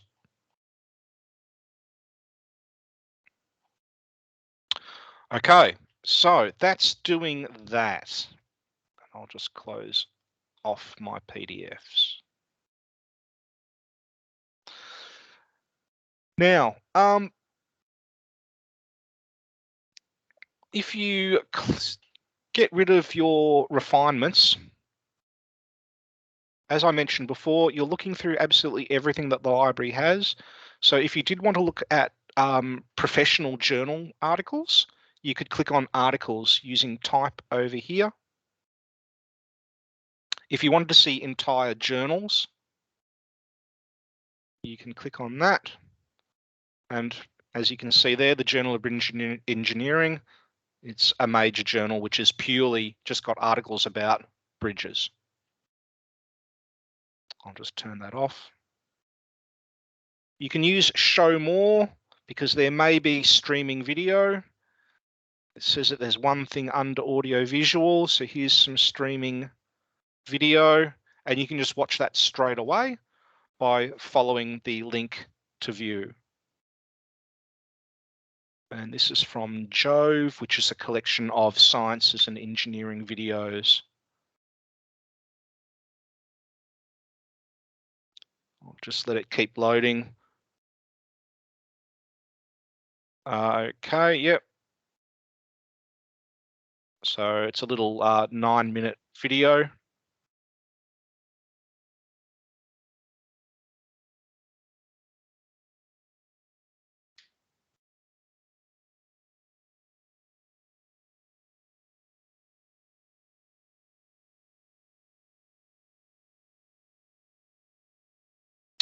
Okay, I won't go any further with that because you can all start to watch those in your own time. And I'll just stop sharing for a second. Now that you all know that I have a wife and that she's a nurse, I can let you all know that she is a migrant herself. And one of the things that she was taught as a migrant when she was converting her nursing degree from overseas to an Australian one is she was very concerned about her pronunciation. And so as a nurse, she was told, go to the ABC's website and start watching and listening to the Health Report, which is a weekly show on the ABC, because the presenter and the guests are talking medicine and nursing for half an hour, and then they give you a transcript of the entire presentation or the two people talking. And it was a great way for her to start hearing Australian pronunciation of medical terms. So as engineers, again, the same sort of thing. If you can find good streaming video with clear English, you can start listening to how some of the engineering words and phrases are pronounced, and that'll help you with getting over language barriers, because you've got lots of things that you can watch and listen to, as well as for those of you who are already working, you can hear your colleagues saying these words and phrases, and you'll increase your vocabulary and your ease of pronunciation. Now, I know on some work sites you're going to have lots of different people with different accents, and that's fine. My wife still has trouble with some of the nurses from Scotland. Scottish people have a very, very thick accent sometimes, but she's getting better with it now because she's come across so many people from the southern half of Scotland where it's not as strong, that she just listens to them. She doesn't talk, she just listens, and she starts to pick up their.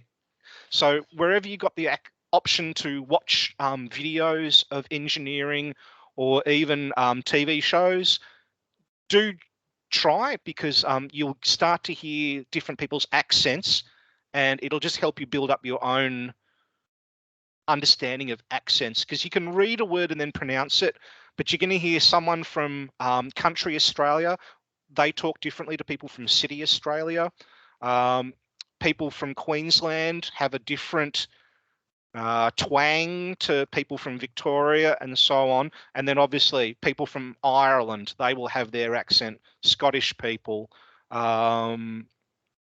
people from Fiji, because my sister used to teach in Fiji for a number of years. Fijians, they have a slightly different accent with the English that they use. So that's just a little extra tip, is if you get the chance to watch videos and read transcripts, go ahead and do it. You'll start to hear the accents, and that's really good, so that then when you hear someone with a different accent, you'll be across it. Okay, so that's enough about my personal experience and nursing, or at least being the husband of a nurse. Okay, hopefully I've gone back to showing you all my screen. Now in Canvas, there is some really useful things available to you. And I'll just swap over now to Canvas. Because hopefully in Canvas, in your dashboard, I'm hoping that you've all got access to this unit here called Org Stu Library Resources. And you'll see a laptop with a person standing on it, and you'll see one person sitting on a book and another person reading a book. If you haven't got access to this, when you check later on, send me an email from your student email account and I can send you an invite, and then you can start to use this. But what we do with this is we link you to the most important resources for different subjects and different research areas across Swinburne. Now, also, you can see here that we've got a number of short videos about how to use different things of the library. And for those of you who do want to have a look at a print copy of the PMBOK, what you'll want to do is watch how to find a book on the shelf.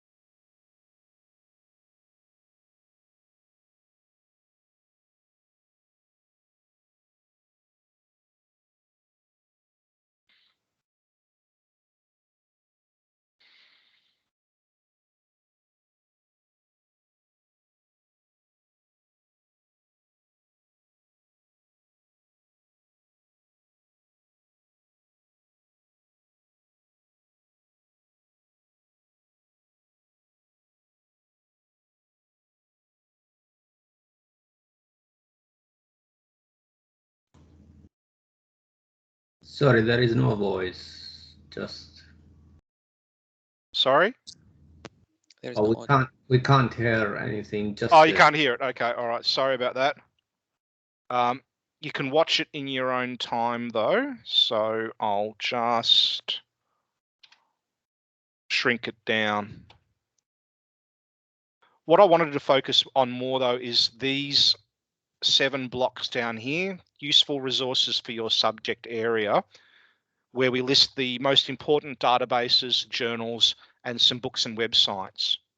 Now we've arranged them under these 7 main headings, and you can go to and use all of them.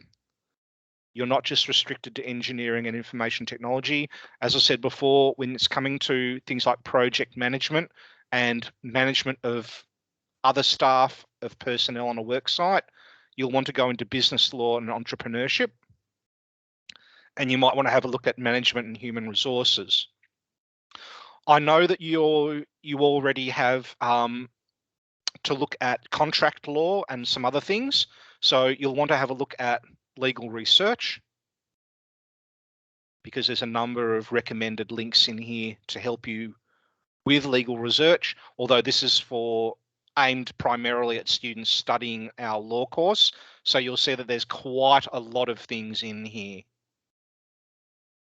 But that's what these pages' job is to link you to the best things, so you don't have to spend a lot of time searching using words in our library catalogue. We link to the best things for you. Again, if you want to know about what's it called, occupational health and safety, you go into health. If there are some specific science aspects that aren't engineering, we've got a science as one. I'm going to show you engineering and information technology. And the one that you'll want to use the most is this one, civil engineering. So I actually run this page. So the 7 most important databases that you'll need to use are these ones here. Swinburne has something like 600 different databases, but these ones are all very, very good for civil engineering, infrastructure engineering.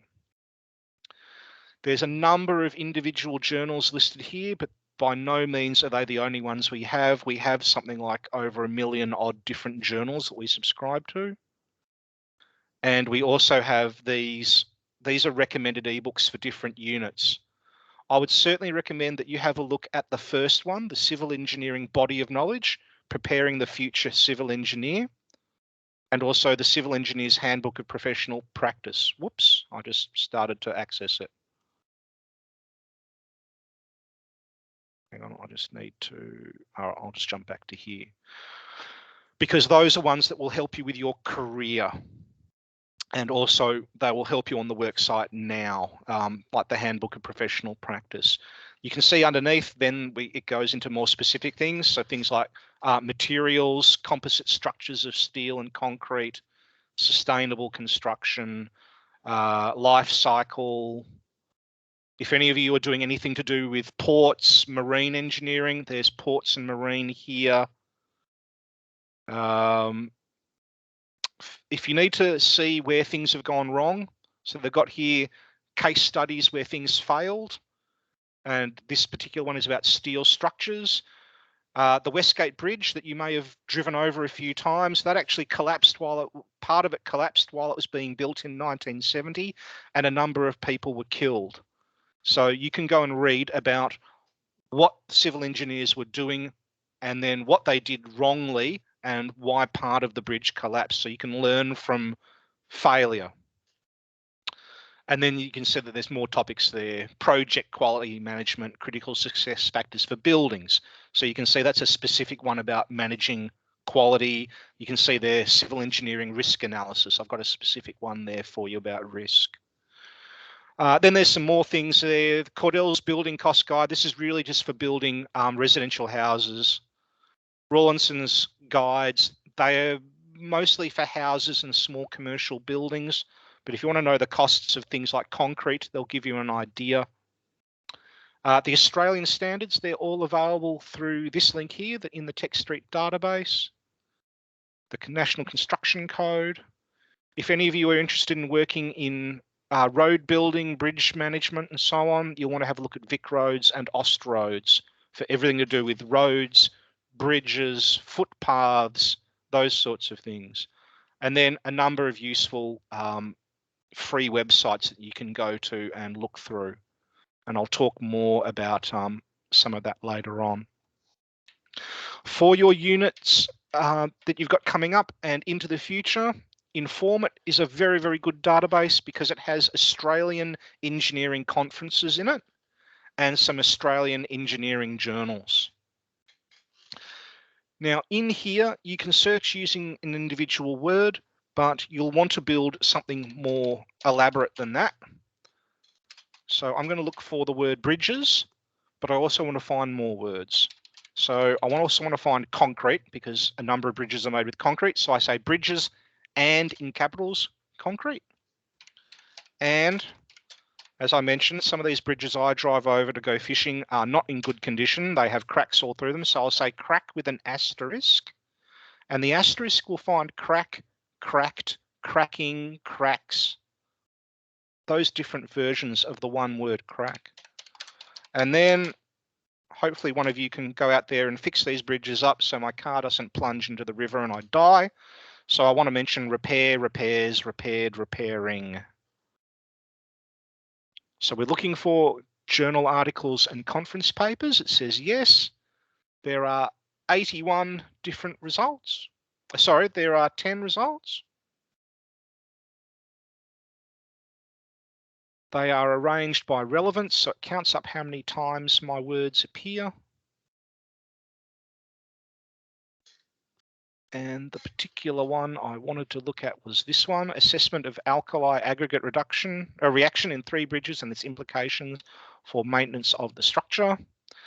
Now, to read a short summary of that article, rather than read the entire article and realize it's no good, what you'll want to do is have a look at the abstract because it's a summary. And so as you can see, it's talking about a chemical reaction within concrete that can cause damage to the entire structure. But it's not showing me the full abstract. So I click on abstract on the right to now see the full summary, the full short version of the article. So they say, this is what we're discussing. We found 3 bridges and we're going to show you what happened when we tried to do things. So I would say, yes, this is what I want to know. So now to read it, I click on PDF or EPUB to get a PDF of it. Excuse me. And I just need to make that a bit smaller. Oh, that's a bit too small. There we go. So here's my journal article. It came from the Concrete 2015 conference, which was in Melbourne in 2015. So you can see there they've included photographs as well as microscope work, tables, data, and so on. Now you can download and keep as many conference papers and journal articles as you want. There's no limit on that. Okay. And then you can change your search.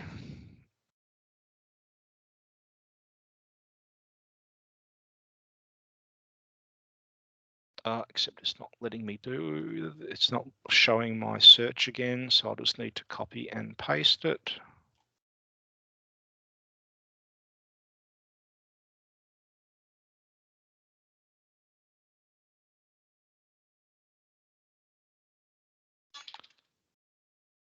Bridges and concrete, and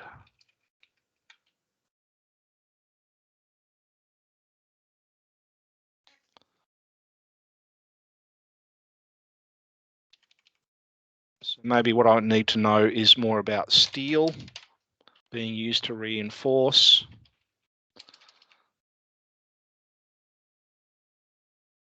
So I could change my search to look for different aspects about bridge engineering and bridges made of concrete. So now I'm getting 50. Now the library won't have access to all of them. I can restrict myself by saying, please just only show me articles where we do have the PDF. That's called limiting to full text. And so now I will always be able to get a copy of the PDF, or I can read the entire HTML of the article.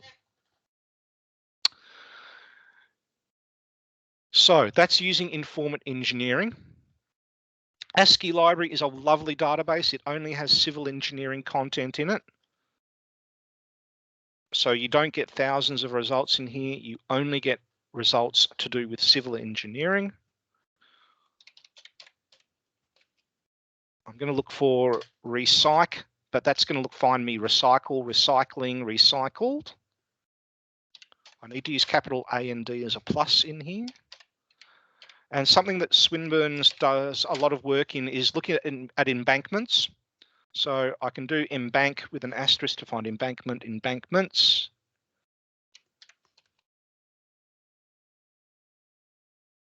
What I'm going to do now is, because I've done a lot of assistance for students where they're looking at trains, some journal articles, they will talk about trains on railways. With other journal articles, they will talk about trains on railroads. In a way, they're synonyms. They're words that have a same or a similar meaning. What I can do to search for both of them at once is put them in brackets and then put capital OR between them. And that says, please find me articles with recycle, please find me embankment, and then either the words railway or railroad, I don't mind. In fact, if both the words are in the article, that's great.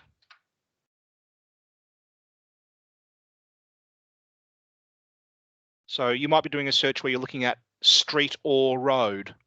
That's another good one. Highway or freeway. That's another one. I'm just trying to think of something else that you could do. With monorail, there is nothing else. Monorails are monorails. Thinking about countries like Japan and China and some other ones where they have bullet trains, you could say bullet train or very fast train. That's one for that. Anyway, here we go. We've got 149 results. This is a mixture of ebook chapters, journal articles, and conference papers, but they're all from civil engineering groups.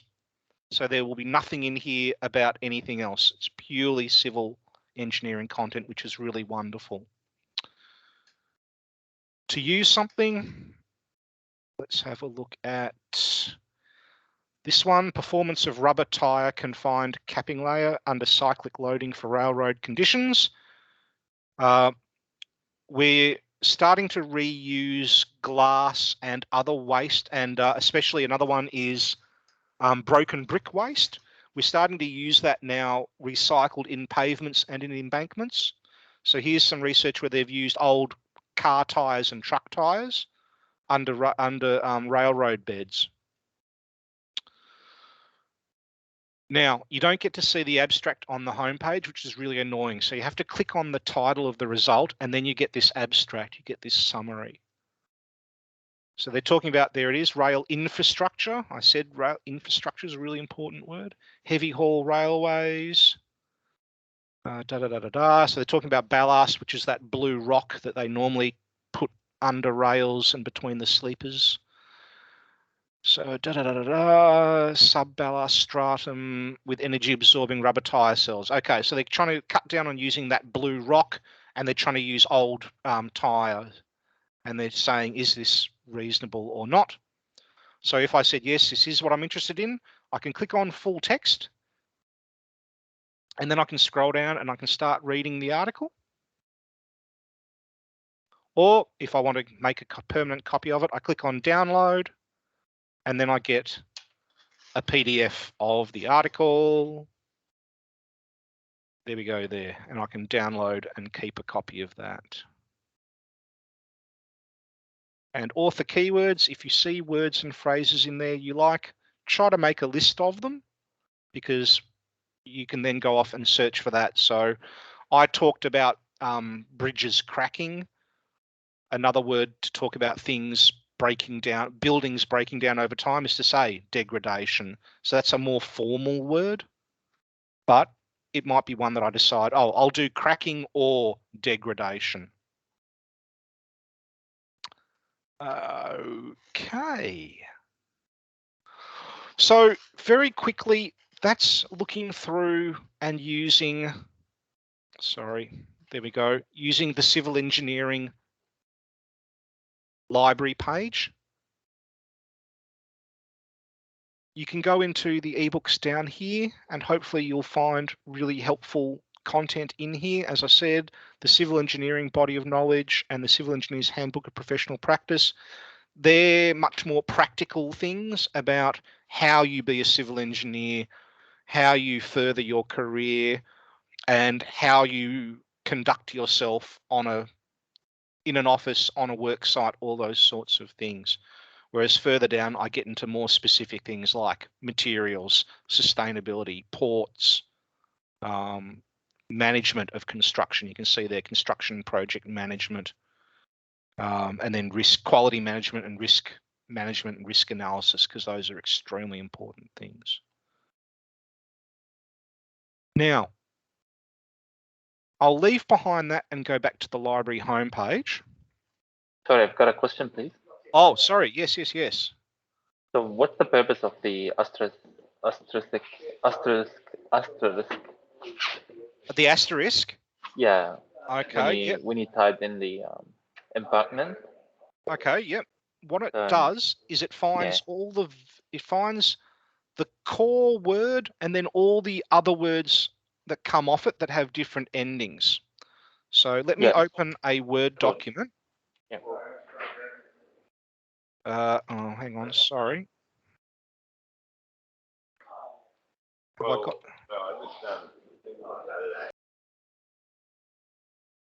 Have I put that onto here? No, I've not. Okay. All right. I'll open up a different one and I'll show you from a different one. Zip and here and from here. Okay, so this is from a class I ran this morning at 8 o'clock, which is why I'm doing this class at 10:30, was I was busy with another group at 8 o'clock. So when I use an asterisk, it finds all the different versions of a word. So if I just type in disease with an E on the end, it'll just find that one word. If I cut the E off and replace it with an asterisk, I then find as you can see here, disease, diseases, disease, disease-like. It's compressing 4 searches into one. Same if I do predict with an asterisk, it then finds me predict, predicts, predicted, predicting, prediction, and any other version of the word. Does that sort of explain what it's doing? Yep, absolutely. Yeah, because you don't have to use the asterisk. There's absolutely nothing wrong of just saying, please find me disease like that. You'll get results.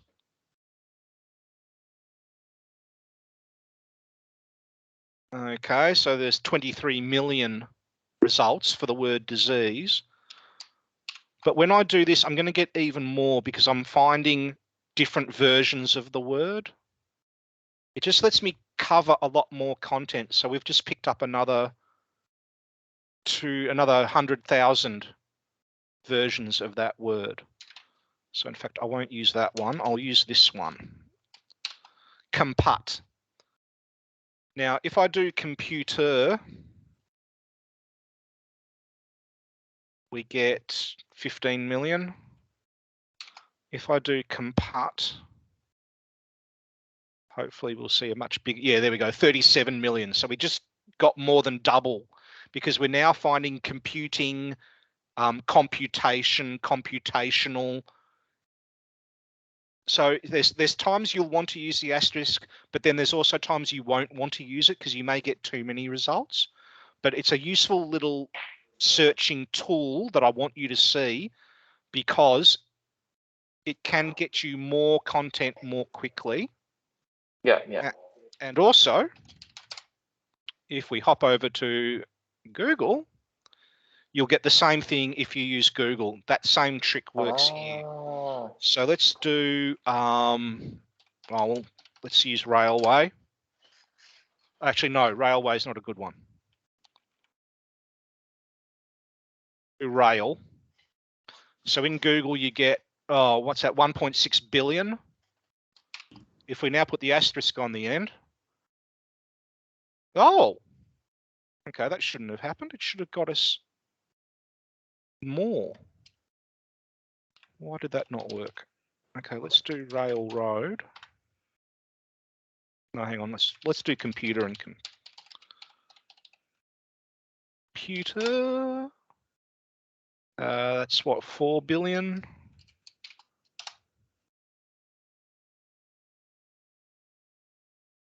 Okay, that's not working properly. Why is it not working? For some reason, it's not working. Yeah. What about if we search in Google Scholar? I was just going into Google Scholar. Yes, the asterisk does actually work in Google Scholar. I don't know why it's not working properly there in Google Web. So in Google Scholar, it's 6.8 million.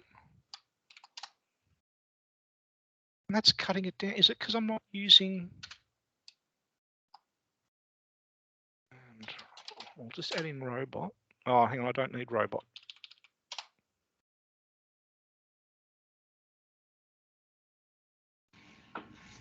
Oh, no, I didn't say robot vision. So computer with robot is 2.2 million. That and that. Okay, that shouldn't be happening. That should be getting us more results in Google Scholar.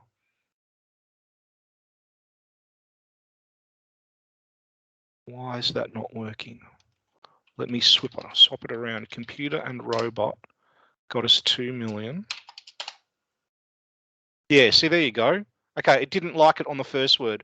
So we went from 2.0 million to up to 2.16 million.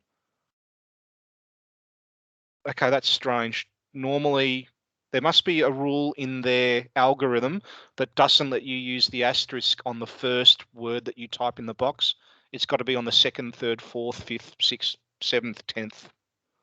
Because you can see there that it actually does work properly. Yeah. Get more. Yeah, that's great. You let us know about it because yeah, that's strange. You can type it in when you're not sure about the exact name. Yeah. Exactly. Yeah, and yeah.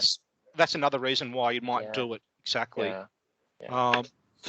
So Yeah, yeah, we should sorry. have knew that before because I was struggling a lot with that. Thanks heaps. Yeah, no, that's absolutely fine, not a problem. Now, Sorry, Nicholas. yeah. Sorry. I missed the part that you spoke about standards. Can you just please repeat? Where can we get the standards like VicTrack, Australia V-Line standards? Yeah, let me just go back here. It's in org.stu library resources. So in your dashboard for Canvas, yep. If you've got org.stu library resources, then click through on it, scroll down so you can see useful resources. Yep. Engineering and information technology one. Yeah. And then it's in the civil engineering one.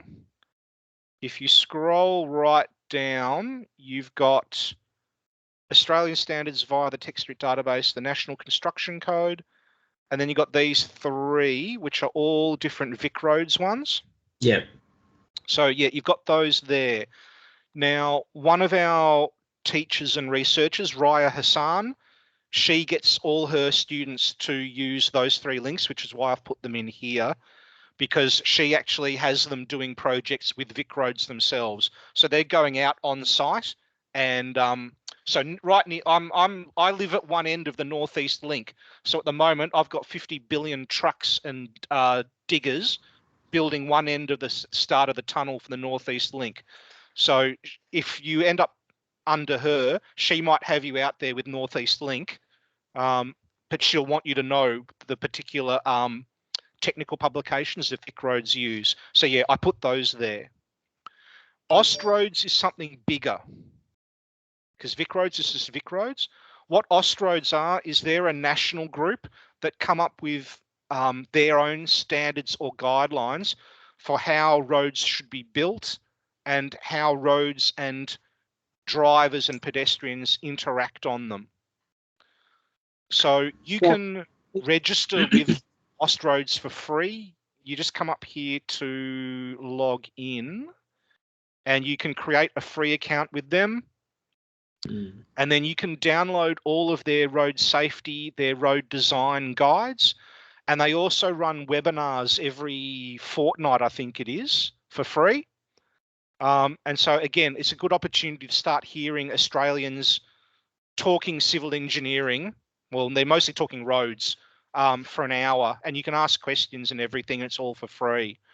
So sometimes they're talking about new standards that they're developing so that roads are built differently. Sometimes they're reviewing research that they themselves have done.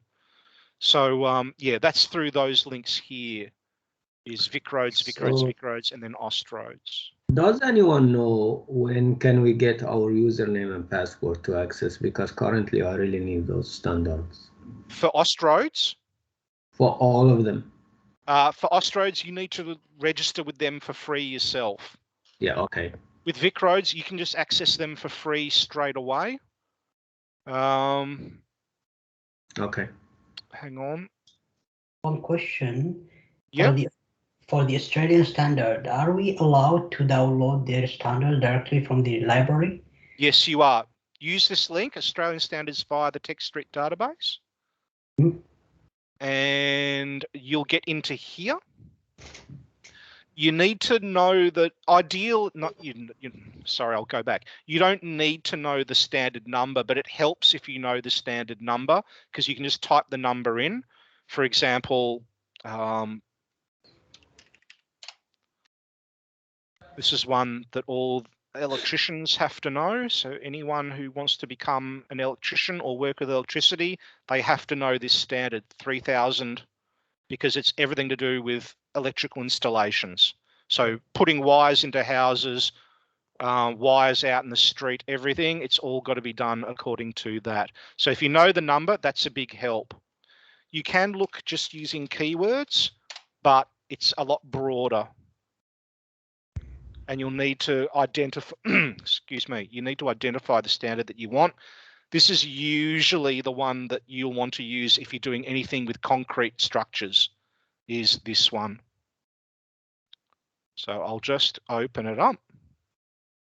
And then you come down here. You can view it in your browser by clicking this link here. Or if you want to get the whole standard, what you do is you click on download. You'll see this. And what you'll want to do is save the file onto your C drive. You've got to save it onto a permanent folder in your hard drive of your device. You can't email it to someone else. It won't let you do that. It's got to be specific to one folder on your device's hard drive, your C drive. So I would whack it into something to do with my Swinburne University work and then open it from in there. If you view it online, then you're just going to view it in the browser. You're not actually making a copy on your own hard drive. So this is what you do when you're out on site with your mobile phone, is it lets you view it in your mobile phone so that hopefully you can then stop someone doing something stupid when you're out on site. Can I provide a hyperlink to someone else? Not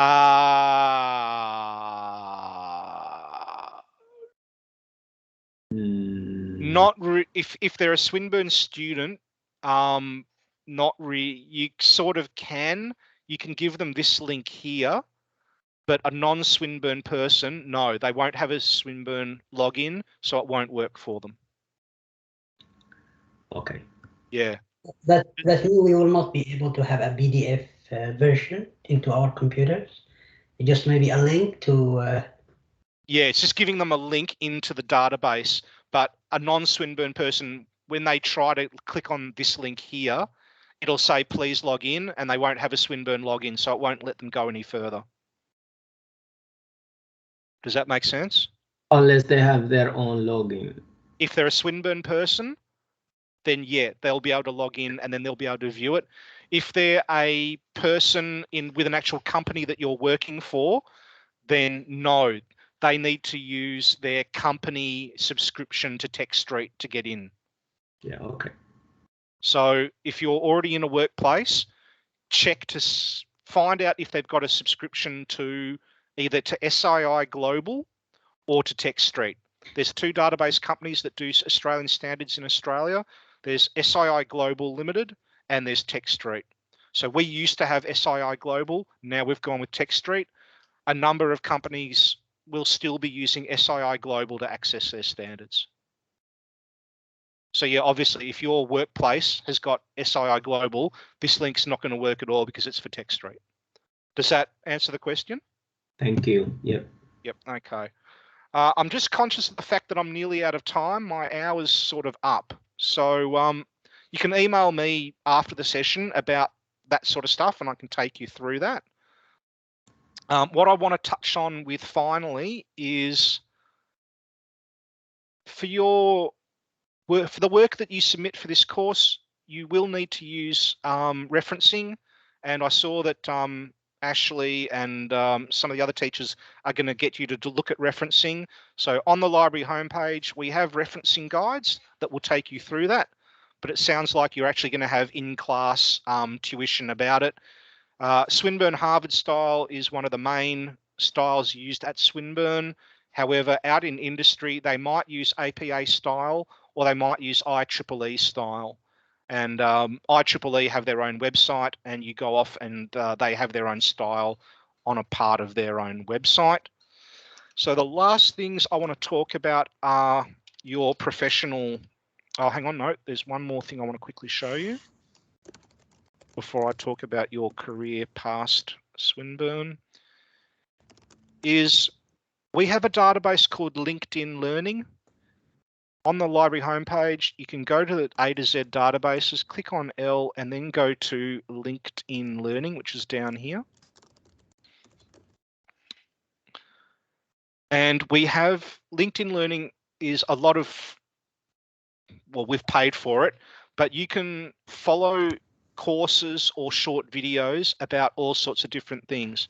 So like with this one here, you can do this course on construction management, managing risk. And while you're a Swinburne student, it's all for free. So this is, oh, yes, of course we take risks in construction. You can see here that this is chopped up into lots of shorter videos. And overall, they should say, yeah, the course is 59 minutes of videos, and you can just go through it at your own pace. So there's more learning that you can do through LinkedIn. The other thing that I wanted to show you about LinkedIn is that software packages that you might need to use, like SolidWorks, MATLAB, and so on, you can teach yourself how those work through the video tutorials here. So there's a number of teachers in PAVE, and there's a number of academics in higher ed that are all teaching themselves the latest version of SolidWorks, this one, by watching these videos. You can see there's 8 hours and 33 minutes of courses to learn how to use SolidWorks 2021. So this is professional development you can do in your own time, and it's also what the same teachers you've got now, they're all using this to update themselves as new software packages come through. So, you know, all the big engineering ones are there, you know, SolidWorks, you know, MATLAB, Simulink. You can teach it all to yourself by going through LinkedIn Learning. So that's a wonderfully free thing there. Now, the last three things, just quickly.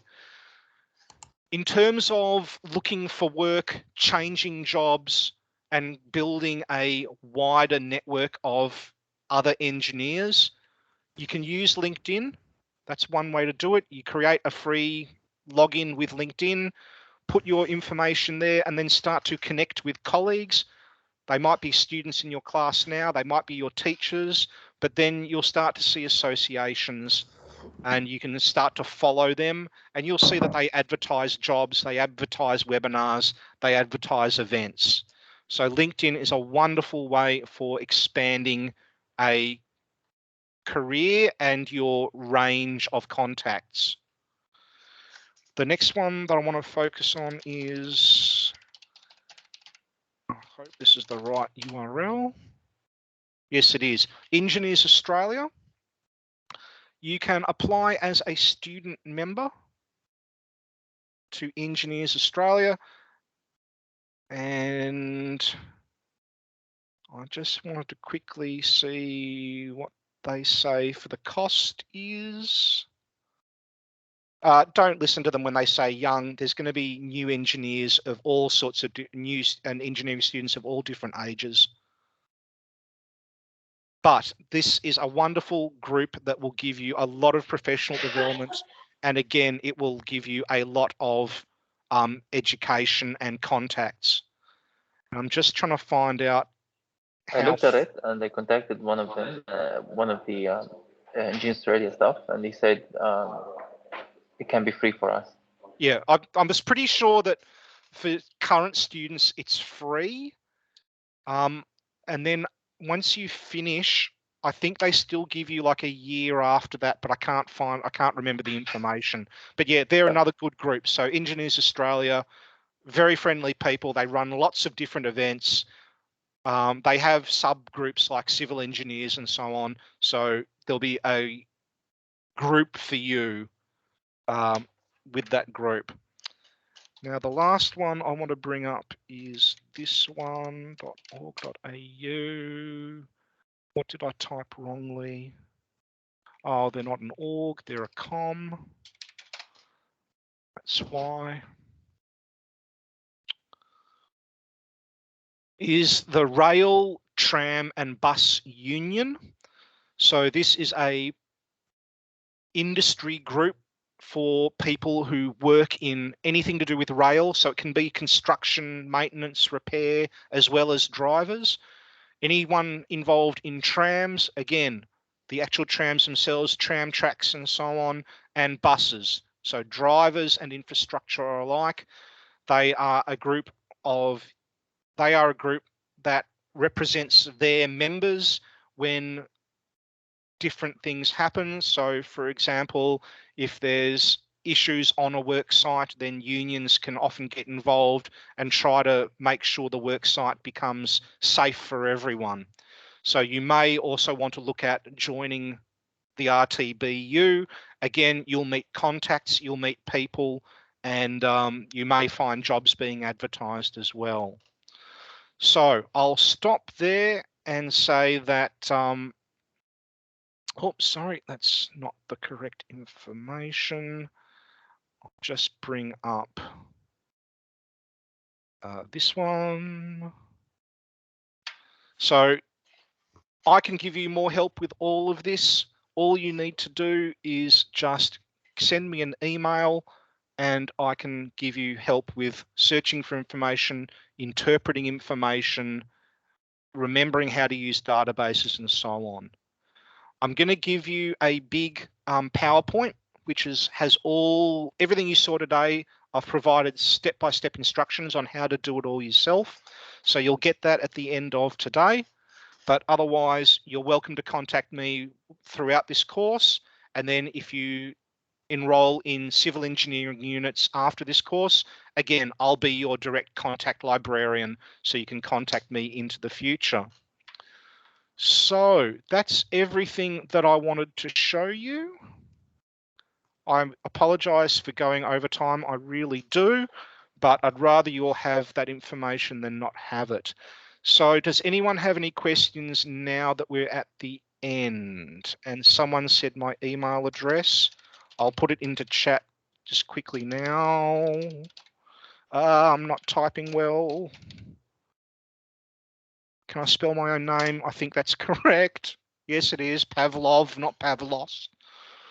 Usually people pronounce me as Pavlos, but it's a second V. So there you go. That's there. Sorry, I have to jump to another meeting. Thank you. Thank you. Okay. Yep, that's fine. Thanks for your time. I'm glad you were able to learn something. Okay. So any other questions? If not, I'm going to hand you back to Ashley and Adam. Am I handing you back to Ashley, or Ashley's taking over? I'm certainly here, so yeah, you can hand it back to me, Nick. Thank you so much for that session. I think that was a really useful introduction into various databases and tools and repository services for students, and I think that's really, really important and valuable information. And as we can see from the chat and the questions, I think a lot was taken out of that session. And yes, to confirm what you said, we will be doing some referencing and sort of formal writing and report writing sessions with the English language side of the course in the coming weeks. So I think it will work really well together. I saw the word there. I figured if you wouldn't be doing your job right if you didn't mention referencing in some way. It's my favorite topic. Oh well, I'm in charge of the Swinburne Harvard style, so I write it all. So yeah, if you get really stuck with it, you can ask me direct. Thank you, Nicholas, so much for the session. And just for you, don't worry about bridges, because the law here in Australia, we do the inspection every 6 months to 2 years. So all bridges in Australia have been condition assessment, and they are actually safe. So I've been involved in the assessment all these years. So don't worry, just drive safe here. Yep, that's great. No, thank you very, very much. I do appreciate that.